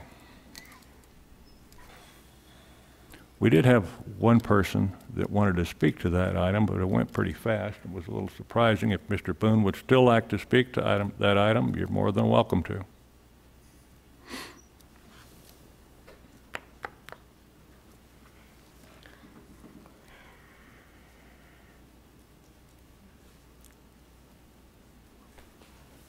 Michael Boone, 2210 Palo Verde North, Lake Havasu City. Thank you for continuing that to the 17th. I think there's a lot of things that need to be addressed regarding Mr. Hendricks. I kind of agree with Mr. Johnson's approach on legacy when he said about the lease. Mr. Hendricks' contract is much like that lease. By the nature of the resolution, it says this is temporary. Well, it's gone beyond temporary. Temporary to me is 3 to 4 months while you're recruiting an employee of the county, not a third-party vendor. I'm kind of shocked that Mr. Esplin would read the indemnification, which basically allows ESI to have no responsibility in Mr. Hendricks' conduct and what he does. that if somebody sues ESI for Mr. Hendricks' behavior, the county taxpayer will be eating that bill, and county funding will be paying that based on the indemnification clause in his contract. Furthermore, he's immune from your own ordinance about employees lying to the Board of Supervisors. Since he's not an employee, he can continue, like he did a couple of weeks ago, to make untruthful statements and get caught in them, and there's no repercussion to come back to him. Although there is a section in his contract which says he's to be held to the same issues that a normal employee be have. Mr. Boone? Yes. If you believe that Mr. Hendricks has done something illegal, would you provide that information to me, and I will get it to our legal department tomorrow morning? Well, you've been But here. I want to make sure that you've got concrete evidence of a misdeed or mishandling of an item. Please do that for me. Mr. Thank you. Watson, I don't open my mouth unless I have concrete evidence. And I've been proved more than right than wrong. Provide that information to me. I'll be happy to. Go ahead. Can I finish with my comment now? Certainly can. Additionally, there's been issues, and there are going to be continued claims filed against the county based on Mr. Hendricks' conduct. So I would suggest you table this or only give him a 3-month contract while you recruit an employee that belongs to the county, not a third-party vendor. Mr. Boone, Mr. Hendricks was an employee of Mojave County for 30 years prior to his taking over as county manager. I believe that would certainly qualify him to have been a previous employee of Mojave County. But he's not an employee now, and there's new blood out there and new people with new ideas how to make this county better. Thank you for your opinion, sir.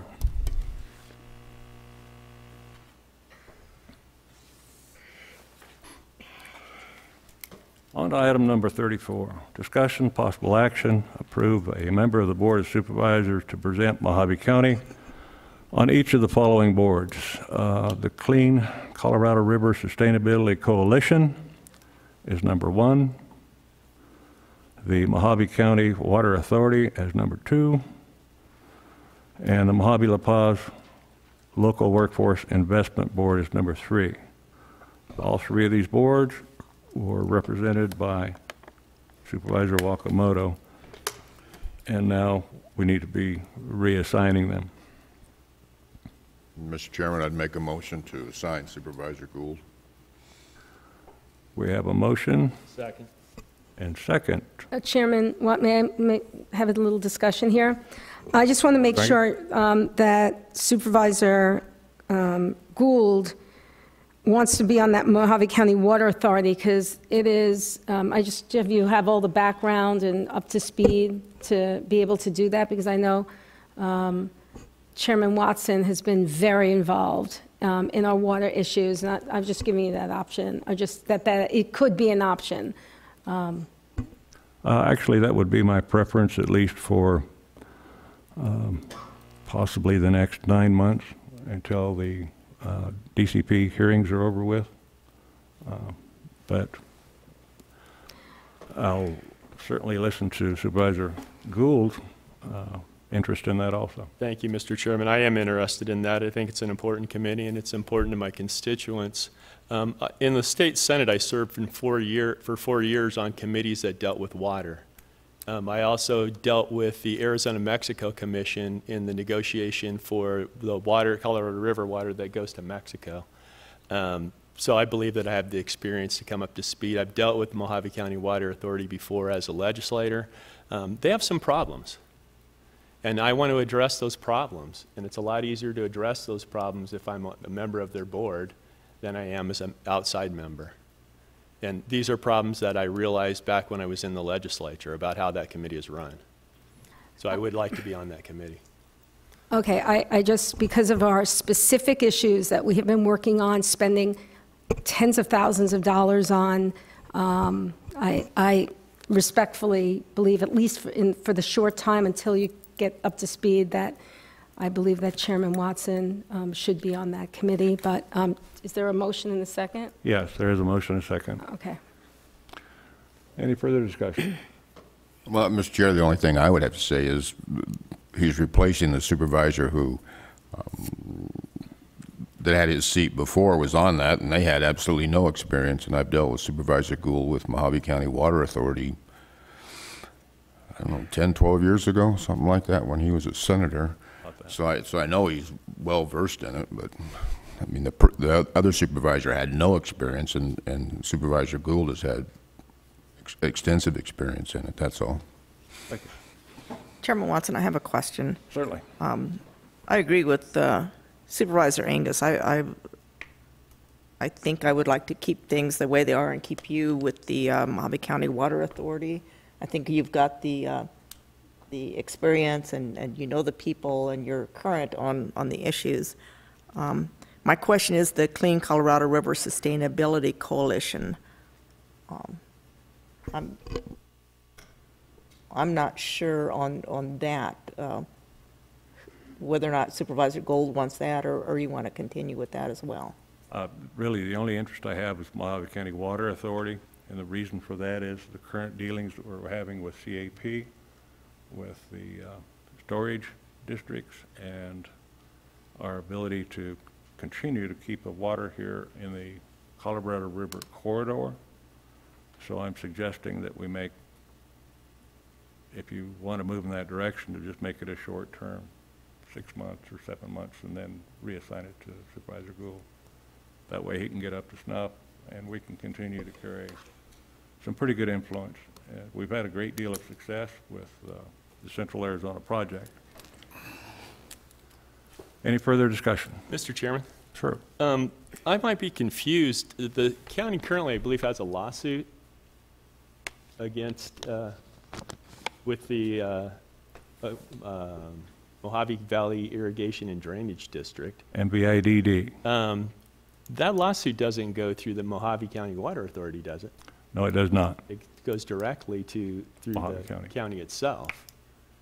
I'm not sure how taking the seat or the committee assignments from the the district that I now serve benefits my district, and how that would lessen those issues on a statewide All I'm proposing is simply this: 6 months, 9 months, whatever you feel comfortable with. We still have a great deal of clout presently with all the work that we've managed to do in the last year. And that's just the logic that I'm using.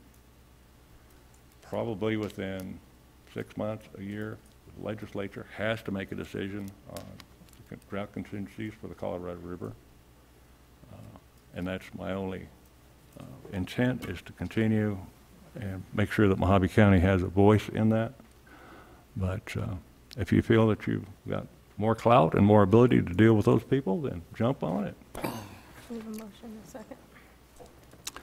We have a motion and a second. Any further discussion? I just want to clarify, the motion and second is to appoint Supervisor Gould to all of these. That's the motion, right? That's the motion. That is correct. And that's the second, yes. Okay, there being no further discussion, Madam Clerk? Supervisor Angus? No. Supervisor Johnson? Yes. Supervisor Bishop? No. Supervisor Gould? Yes. And Chairman Watson? No. Motion does not carry.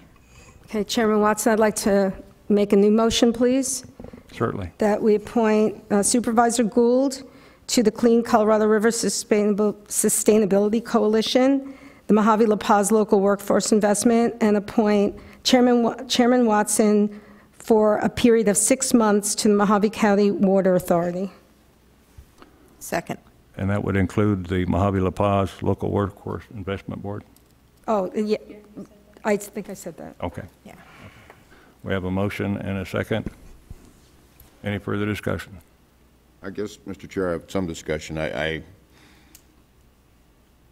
We usually, you know, at the beginning of terms, we go through assignments and give everybody usually an equal amount of boards and commissions, and I feel that Supervisor Gould just won an election, and those boards and commissions were assigned basically to that district, and I think by, to me, it's up to Supervisor Gould and his own feelings, but I would be insulted to have somebody say that, you know, I'll take it till the work's done and then you can have it. That's just my opinion.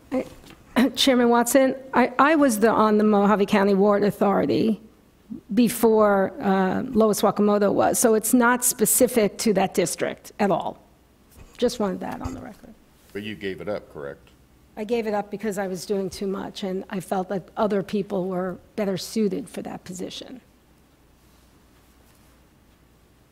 Okay, any further discussion? There being none, Madam Clerk? Supervisor Angus? Yes. Supervisor Johnson? No. Supervisor Bishop? Yes. Supervisor Gould? No. Chairman Watson? Yes. Motion carries. Thank you. Please note for the record that item number 2 of that portion of that is only for 6 months.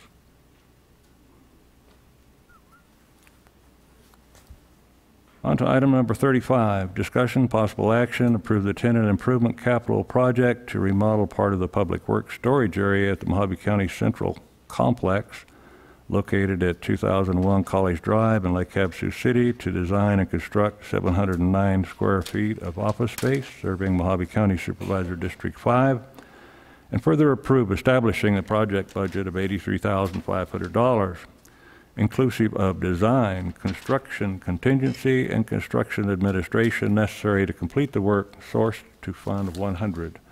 That's the general fund contingency. I'll make a motion. Discussion? To approve number 35. Okay, I just want some clarification. So because we're remodeling an existing county building that is coming from the general fund, how about furnishings and things that go in the office?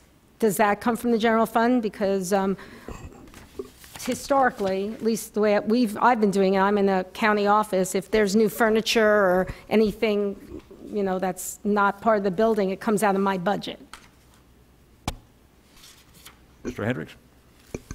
Mr. Chairman, Supervisor Angus, I believe this proposal that's in front of you is for the entire project to come out of general fund. I'll be quite honest with you, I didn't look in the details for the cost estimate, but I'm going to assume that anything required to furnish Supervisor Gould's office initially would be out of general fund monies unless the board decided to fund it from another area.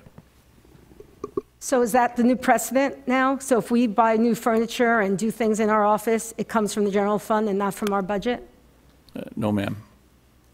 This, you know, generally a supervisor's budget is for his travel, for his supplies, for you know, nominal furniture purchase. This is going to be outfitting an entire office, so we're going to be starting from scratch, either buying all new furniture or trying to round up furniture from existing sources. So I believe cost is going to be fairly significant.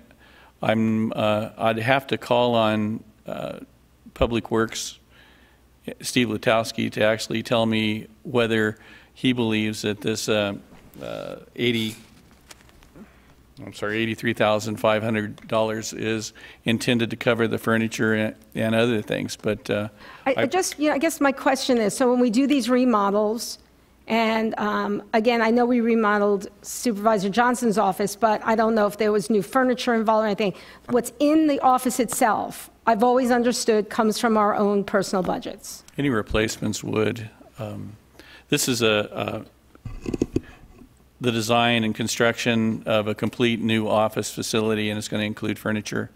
And I would envision that what's being proposed to the board, if it's not in here, what I would envision be proposing to the board is this entire project should be paid out of general fund because it's going to be a new office space.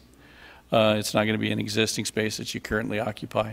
Okay. So I believe that was, I can't tell you for sure, but when we did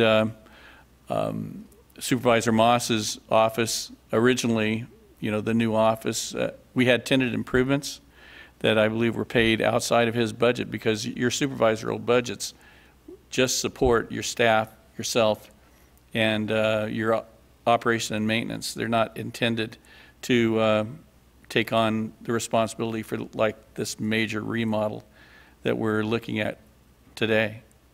Okay, so there's going to be a major office in Havasu and a major office in Fort Mojave? That's correct. That's the 2 offices will be open and staffed? Okay. I just wanted to clarify that because about the Steve, furnishings. Mr. Chairman, may I, And what's in your if office. that's an important issue, let's get a clarification from Public Works if you'd allow me to. Thank you, Mr. Lutowski.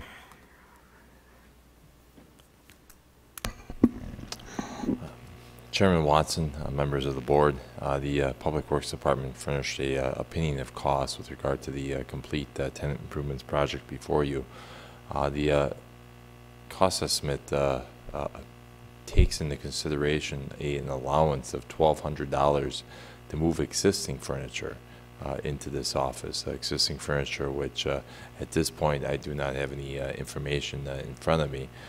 We do have inclusive in the cost estimate is about $6,800 for contingency. So if we were to go a different direction, there are appropriation of contingency funds under this master budget by which we possibly could work with if we don't see any unforeseen circumstances in design, and namely the tenant improvements construction itself. Thank you, Mr. Lutowski. Do you have questions, Supervisor? Mr. Chairman, just to clarify, I've been in my office 22 years and haven't done any remodeling. I have the same desk and everything that was originally there. Do you still have the same posters up? Same. Still got your picture up.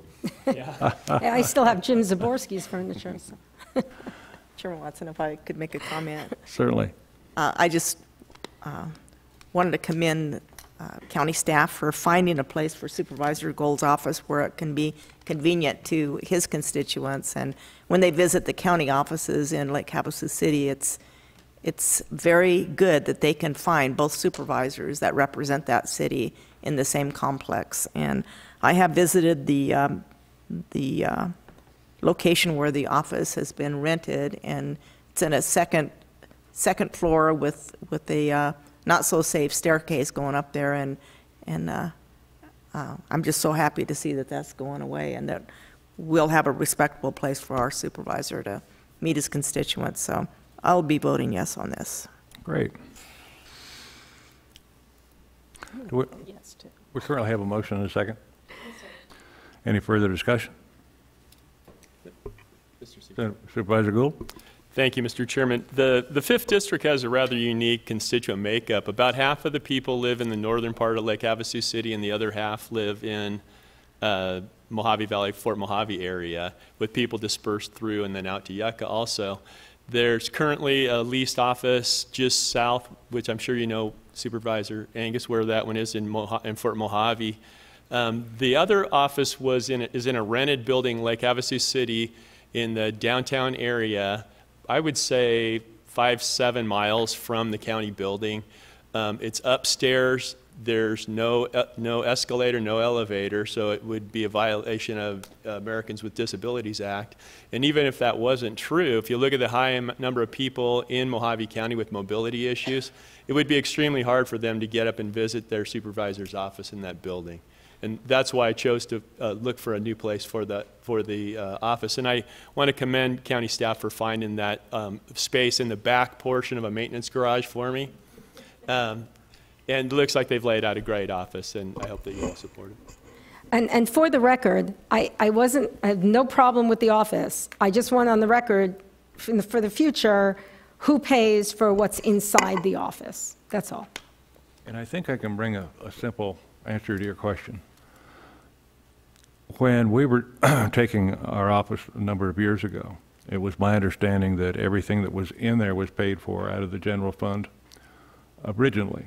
So we're just doing the same thing, starting with general fund, and then any provisions or changes would come out of budget. That satisfy? Very good. We have a motion and a second. Any further discussion? There being none, Madam Clerk.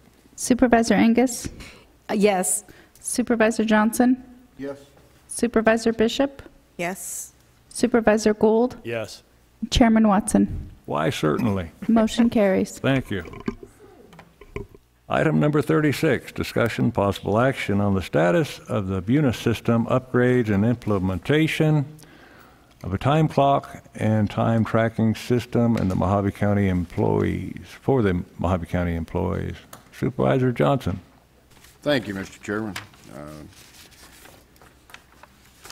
This is being brought back. We'd given this to staff to bring back. We now have, or we've had the ability for a couple years to start filing electronically instead of the paper that we use now.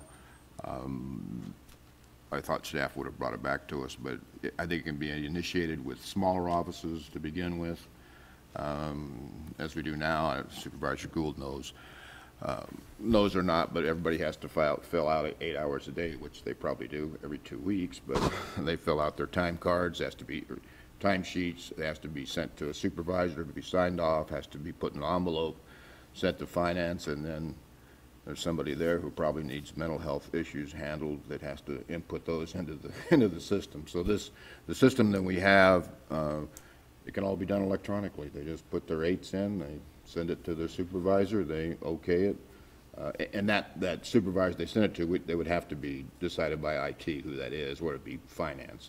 But then they would have to set it up so that approval was there. It's sent right to the finance, and then finance just does it electronically, does away with all that. That's why I brought it back. Save us some time.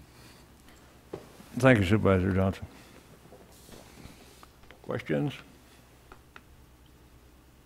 Can we have a representative from Finance and IT present?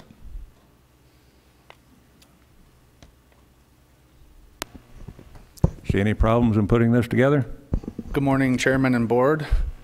Update on time entry is we have gotten to a place with the Munis Enterprise Resource Platform in which we technically could turn that process on department by department. We have the process refined in test mode. We've demonstrated some capabilities internally with IT. We're at the point where we can sit down with finance staff, demonstrate those capabilities with them, and then develop a plan to move forward with every department. With every department? Yes. Essentially, Supervisor Johnson is exactly correct in his explanation of what we own as far as the system. It's electronic time entry. It's essentially a method to replace the paper process. We, instead of collecting the data on paper and then distributing all that paper back to finance and having one person in finance do the data entry, we can distribute the data entry out to the employee and facilitate electronic approval processes of that data review. And then when it all leads back to finance, there's no one that's manually flipping through papers and doing data entry. We facilitate the process electronically, removing paper essentially. How does someone that's working in the field that doesn't have any type of electronic communication with Mojave County, how do they process? That's always been a big talking point regarding electronic time entry, is how do you facilitate that for someone who doesn't use a computer as part of their normal job process? I guess the quick answer is this isn't an all or nothing kind of solution. We don't have to do 100% electronic time entry for everybody. We could choose to, for example, you could say we're not going to do electronic time for road workers and still do a paper process for them. And what that would result in is instead of the person that's doing data entry in finance doing data entry for 1,000, they would do it for, let's say, 100. Right. And then everybody else could be electronic time. Okay, I just wanted to make sure that the system would be split between those that are currently active on the computer on a daily basis and those folks that are in the field that would find it difficult to log in. Right. The web interface for the system, which is called Employee Self-Service, is available through the county website. It's the web interface that the majority of all of our employees are using to access their pay stubs today. So this would be additional functionality that's configured for those users that currently log in through the web interface and look at their direct deposit notice. They look at their W-2 information and do benefit selection through that system. This would be an expansion of the use of that system. So that system is available to anybody that's on the internet. So you could actually go home and do your time entry at home on a home computer if you decided you wanted to do that. So the system is accessible pretty much anywhere as long as you have a computer and internet connection. I have a question. Wait a minute, if I'm going to go home to put my data entry for the time I'm going to work, You don't have to. doesn't seem like a very time-saving device to me. Well, you don't have to do that if you No, chose to. my you could. point is this. I just want to make sure that we have a system that will work for everyone. And I understand Supervisor Johnson's desire for economies of scale. And I really appreciate that. But at the same token, I think we need to make sure that we're taking care of everybody and not just covering the whole group. Sure. With one method. So does that make sense? Yes, I understand. So hypothetically, if we were to roll this out, the process wouldn't be we're going to push a button and now everybody's required to do this. The way the process would roll out is we would test the process for each department, because each department's going to have a unique set of workflow regarding who the supervisors are that are performing the electronic approvals. So we have to define that data in the system, and we do that through what's called position control in the HR portion of the system, or it's part of payroll actually. So basically what that does is we define supervisors within each department, and then when employees submit their time electronically, supervisor gets a notification that there's time to be approved. And then electronically, the supervisors can perform the approval all the way up to the director. So we would have to configure that workflow for each department. So in the test system, we've configured the information technology department so we can demonstrate some capability. And the idea is that we would turn on IT first. We're right across the hall from finance. We can work really closely with them to refine the process, and then we can turn it on for their department, and then we can turn it on for HR, and basically slowly work through every department and define those workflows and processes so that it does work exactly as people need it to work. Very good. Mr. Chair, I think to clarify that, do we have anybody, isn't everybody in the county has an email address? I believe everybody in the county does have an email address. So they should all, it's not a, per se, when you show up at 8 o'clock, you have to sign in. It's like they do now. They probably do it once every 2 weeks. They fill out the 8 hours, or at the end of a week. So I think everybody has access to a computer, which they can use, like we can on our phone now too, to put our time in. So if there's somebody out there, and even especially with our road graders, I'm sure that's probably what a lot of people are thinking, but we've got the tattletales on their graders. We know exactly where they are and what the temperatures are and everything they're doing. So if somebody has a hard time getting paid, I'm sure they'll figure it out. But Just want to make sure that the system that we're adopting is good for everybody. And it sounds like you've got it covered. Thank you. Very good. Any further discussion? Actually, I think all of my questions were answered. I was concerned that this is not a time clock where every morning you have to clock in and clock out on the computer. It'll be, even if it's just every 2 weeks, they can fill out their time card electronically and submit it. Okay. Yes, that's exactly what it is. It's not a punch-in, punch-out time card or time clock. It's electronic time entry. Mm-hmm. So instead of putting your time on paper, you put it into the computer. Very good. And Mr. Chairman, I think we would need a motion to move in this direction, of course, and it would be something along the lines of authorizing our IT department to move towards a paperless time sheet for the entire county population of employees. Chair will entertain a motion. let me see what the wording was. No, I was looking at the, well, did I have an action thing on my agenda thing? Jenny, I don't have it in front of me. Supervisor Johnson, it was a status of it.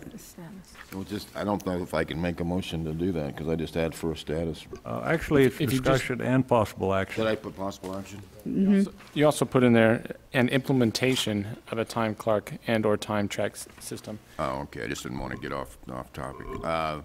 And I'd make a motion to direct county staff to proceed with the implementation of the digital time-keeping system for county employees. Second. Okay, we have a motion and a second. Any further discussion? There being no further discussion, Madam Clerk. Supervisor Angus? Yes. Supervisor Johnson? Yes. Supervisor Bishop? Yes. Supervisor Gould? Yes. Chairman Watson? Yes. Motion carries. Thank you.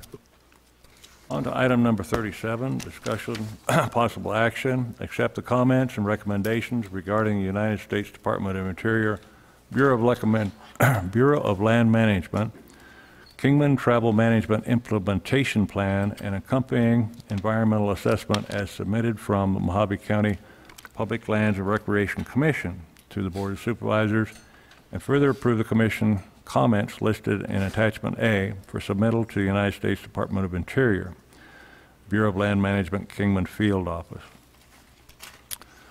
Supervisor Angus?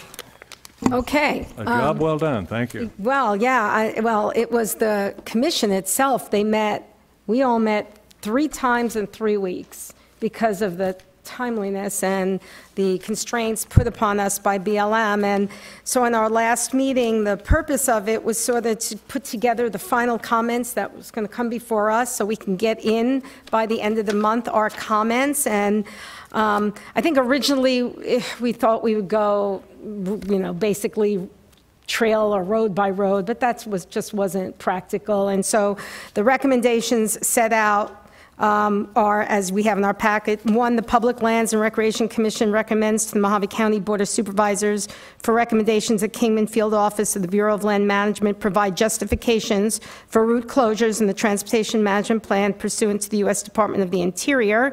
And we discussed that should have been something that they come to us and explain why they are choosing or why they believe they need to close these roads instead of just doing it and then having us fight it. 2, the Public Lands and Recreation Commission recommends to the Mojave County Board of Supervisors that the Kingman Field Office of the Bureau of Land Management, that Section 3.16 and 3.17 of the Draft Environmental Assessment and Travel Management Plan be revised to address current OHV economic impacts to Mojave County. Just for a little reference on that, the representatives from BLM admitted that they did no economic impact study at all. And we stated that the impact will be severe, that the amount of money that that community brings in is astronomical. And it would make a big effect on the county. And they said that that was important. They understood the importance of it, so we're putting it in our statement. Information is utilized under Section 316 is 15 years outdated and does not address OHV user groups currently using existing BLM travel routes for recreational purposes.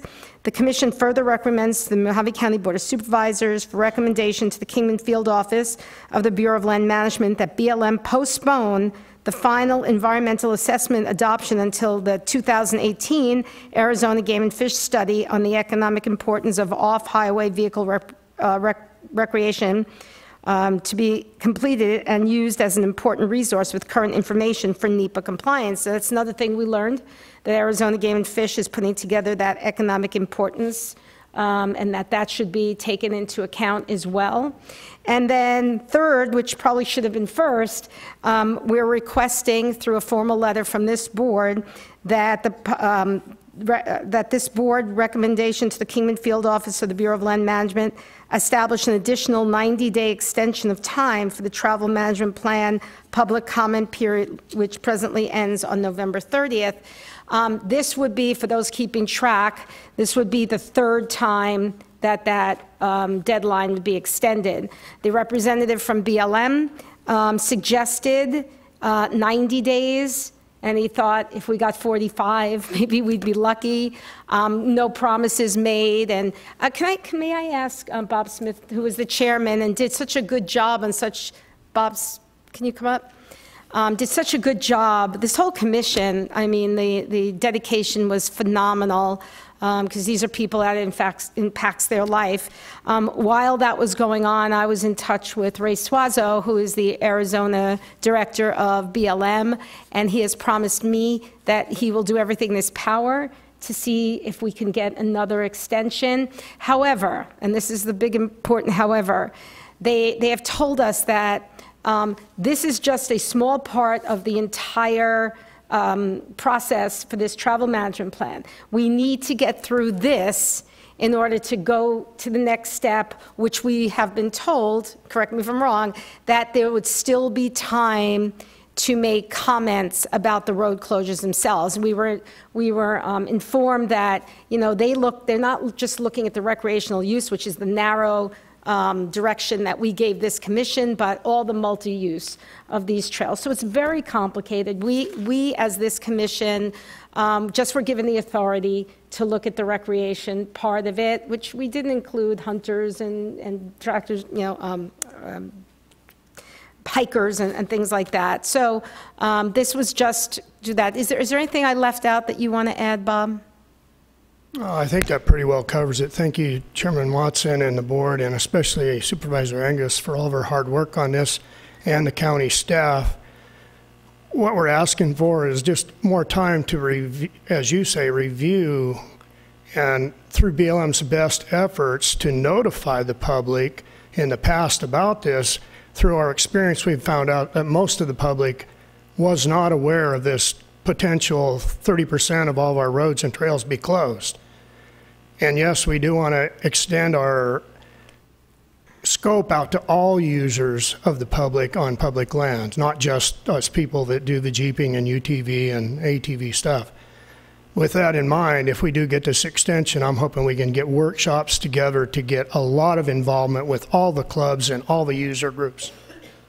And that's about all I can say about it. And we had a really good turnout for all the meetings.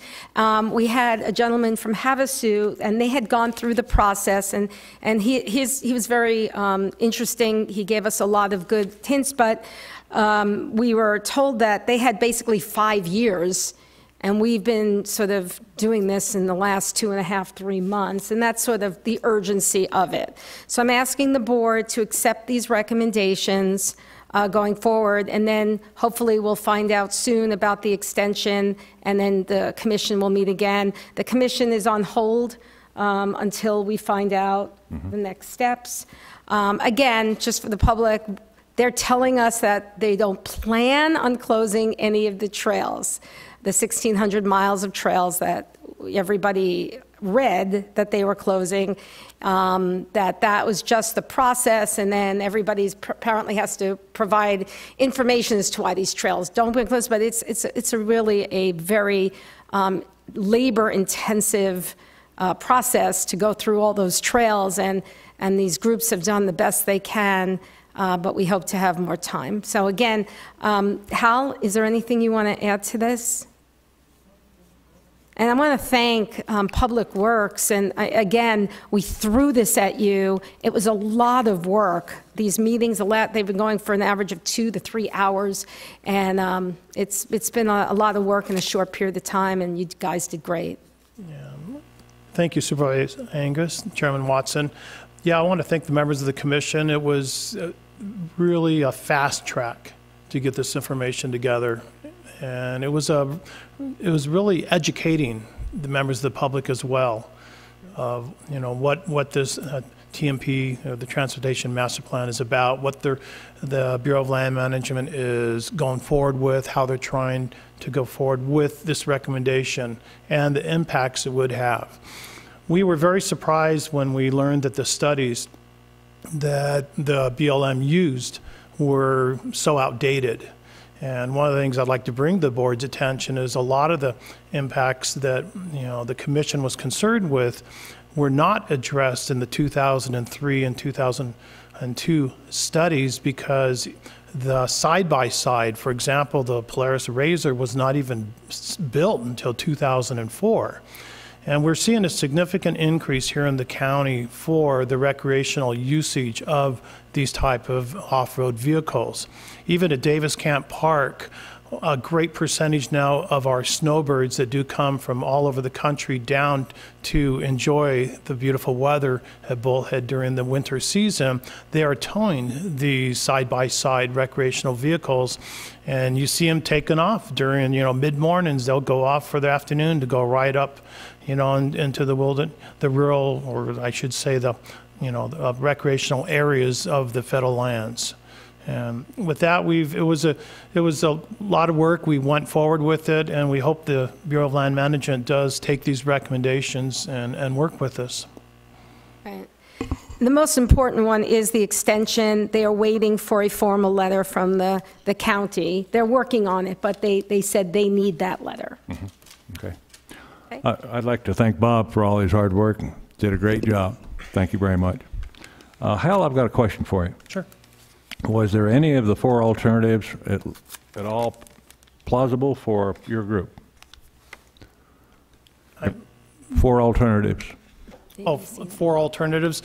Chairman Watson, we actually did, in the last meeting, we put up the maps of each alternative to the commission members to review each alternative. If you remember that, Supervisor Angus, we did have.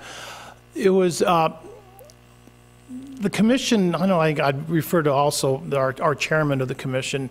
It was our idea that we really needed to look more of just the closures and the impacts on to the recreational vehicle users in Mojave County and the impacts. The alternatives, you had alternative A was no change at all. And alternative B was some changes, but leaving a lot open. Alternative C was closing 30%. Alternative D was even closing more. And when we looked at all 4 of the alternatives, Supervisor Watson, it was a consensus of the commission that they felt that the BLM is going to just go steadfast with the recommendation. And that being said, we need to really address, well, what are the routes that they're recommending closure, and go out, and we really want to go that direction of trying to work with keeping a lot of these routes open. Well, I see where you're coming from, but as I recall in looking at the 4 alternatives, there was one that said no change whatsoever. The next one, I think, had a great deal of closures, and then one less obtrusive, and then one that had a few. And I think my recommendation to the commission at the time was to pick an alternative and work it backwards, provide the information of why you wanted to keep those roads open to make it easier to fulfill your obligation. And so I'm just wondering if that And Chairman suggestion Watson, might have helped you at all. it actually did, and that was the reason why we actually presented the maps, and we had the maps on display for the public as well to see. And it was a consensus of the commission that they wanted to focus on just leaving routes open. And even if they were to go to a different alternative, the commission felt that the Bureau of Land Management wouldn't flex on that, whereas we could have more success of trying to work with them on keeping routes open. And then they also really wanted to focus on the impacts. What are the impacts to Mojave County? The impacts would be, from the economic, because the number of businesses that do thrive on these usages and the OHVers in the county. And so that's where the commission did more focus on, let's go that direction with the Bureau of Land Management. Well, I would like to remind the whole group that I really appreciate all the work that they're doing. It's not easy. Anytime you work with the BLM, you've got your work cut out for you. But I would like to make sure that if there are some road closures, that you take into mind the consideration of the environmental damage that may be done or the environmental danger that may be pursued on some of these roadways. A number of open mines that we have in Colorado, in Chloride area, and the number of mines that are open in the Oatman area, I think we need to be very careful that, if some of these road closures are for the safety of the public, we need to make sure that they're there. That was discussed, and I think because of the time, we didn't have time to go through each of the things. This was sort of like the easier route to take, and hopefully with the extension, then go back and go through the trails and do it basically C, because when, A, B, C, and D, but BLM told us basically A is off the table. Don't do A, which is leave everything open, and we get it, but they did seem to be concerned about the economic, and just by experience, I know Supervisor Johnson probably will agree with this, the government agencies rarely take into consideration the economic impact to the local communities. We did that, found that out with the trout, and that's what we fought on. And that was successful, and some of the other things we've been successful on, so we hope to do that. So we just thought, because of the time element, that this was the best route to take, and hopefully we'll get the extension and go on. Chairman Watson, if I may add, and Supervisor Angus, one of the areas that the commission did bring up, and actually many members of the public that attend the meetings, is that they're requesting to work with the Bureau of Land Management. They are stating, the OHV clubs are stating, we will gladly give us the routes that you really are concerned with. Let us go drive them. Let us verify, what are the concerns that you have and the justification for closures. And they really want the OHV groups really want to work with the Bureau of Land Management in terms of, justifying whether this route should be closed or should be left open. I think if you want to add that, I pretty well covered what I wanted to say. Yes. Well, thank you very much for all your hard work. I have a question, Mr. Chairman. Sure. So how many roads have you gone out and GPSed? Well, how you're the one talking there.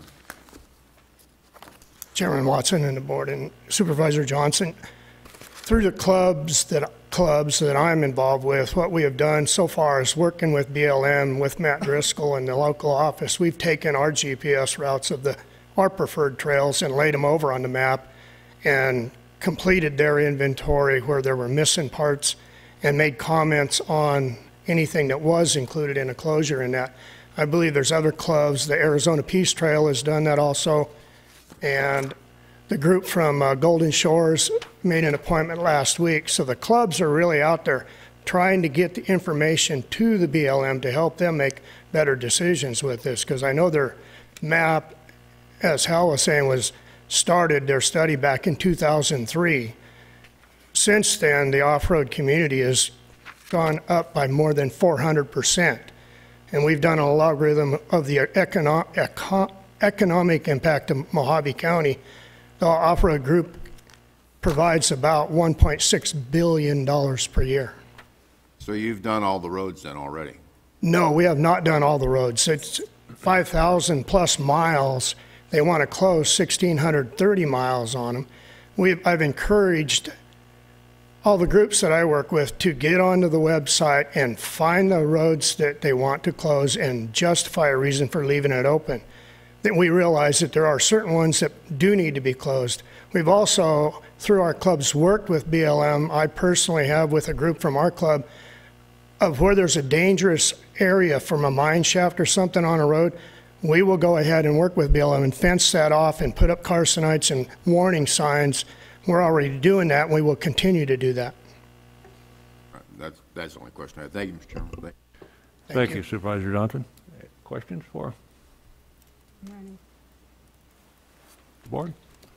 Okay, Chairman Watson, I make a motion that we accept the comments and recommendations regarding the United States Department of the Interior Bureau of Land Management Kingman Travel Management Implementation Plan, and the environmental assessment is submitted from the Mojave County Public Lands and Recreation Commission to the Board of Supervisors, and further approve commission comments listed in Attachment A for submittal to the United States Department of the Interior Bureau of Land Management Kingman Field Office. Do I need to put in the letter and that we also sign a letter asking for a 90-day extension of the comment period?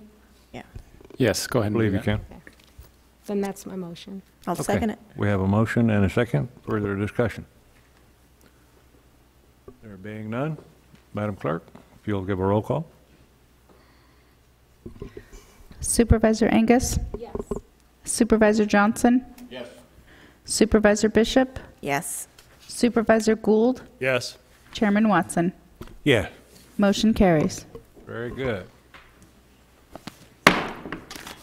Meeting adjourned. Yay.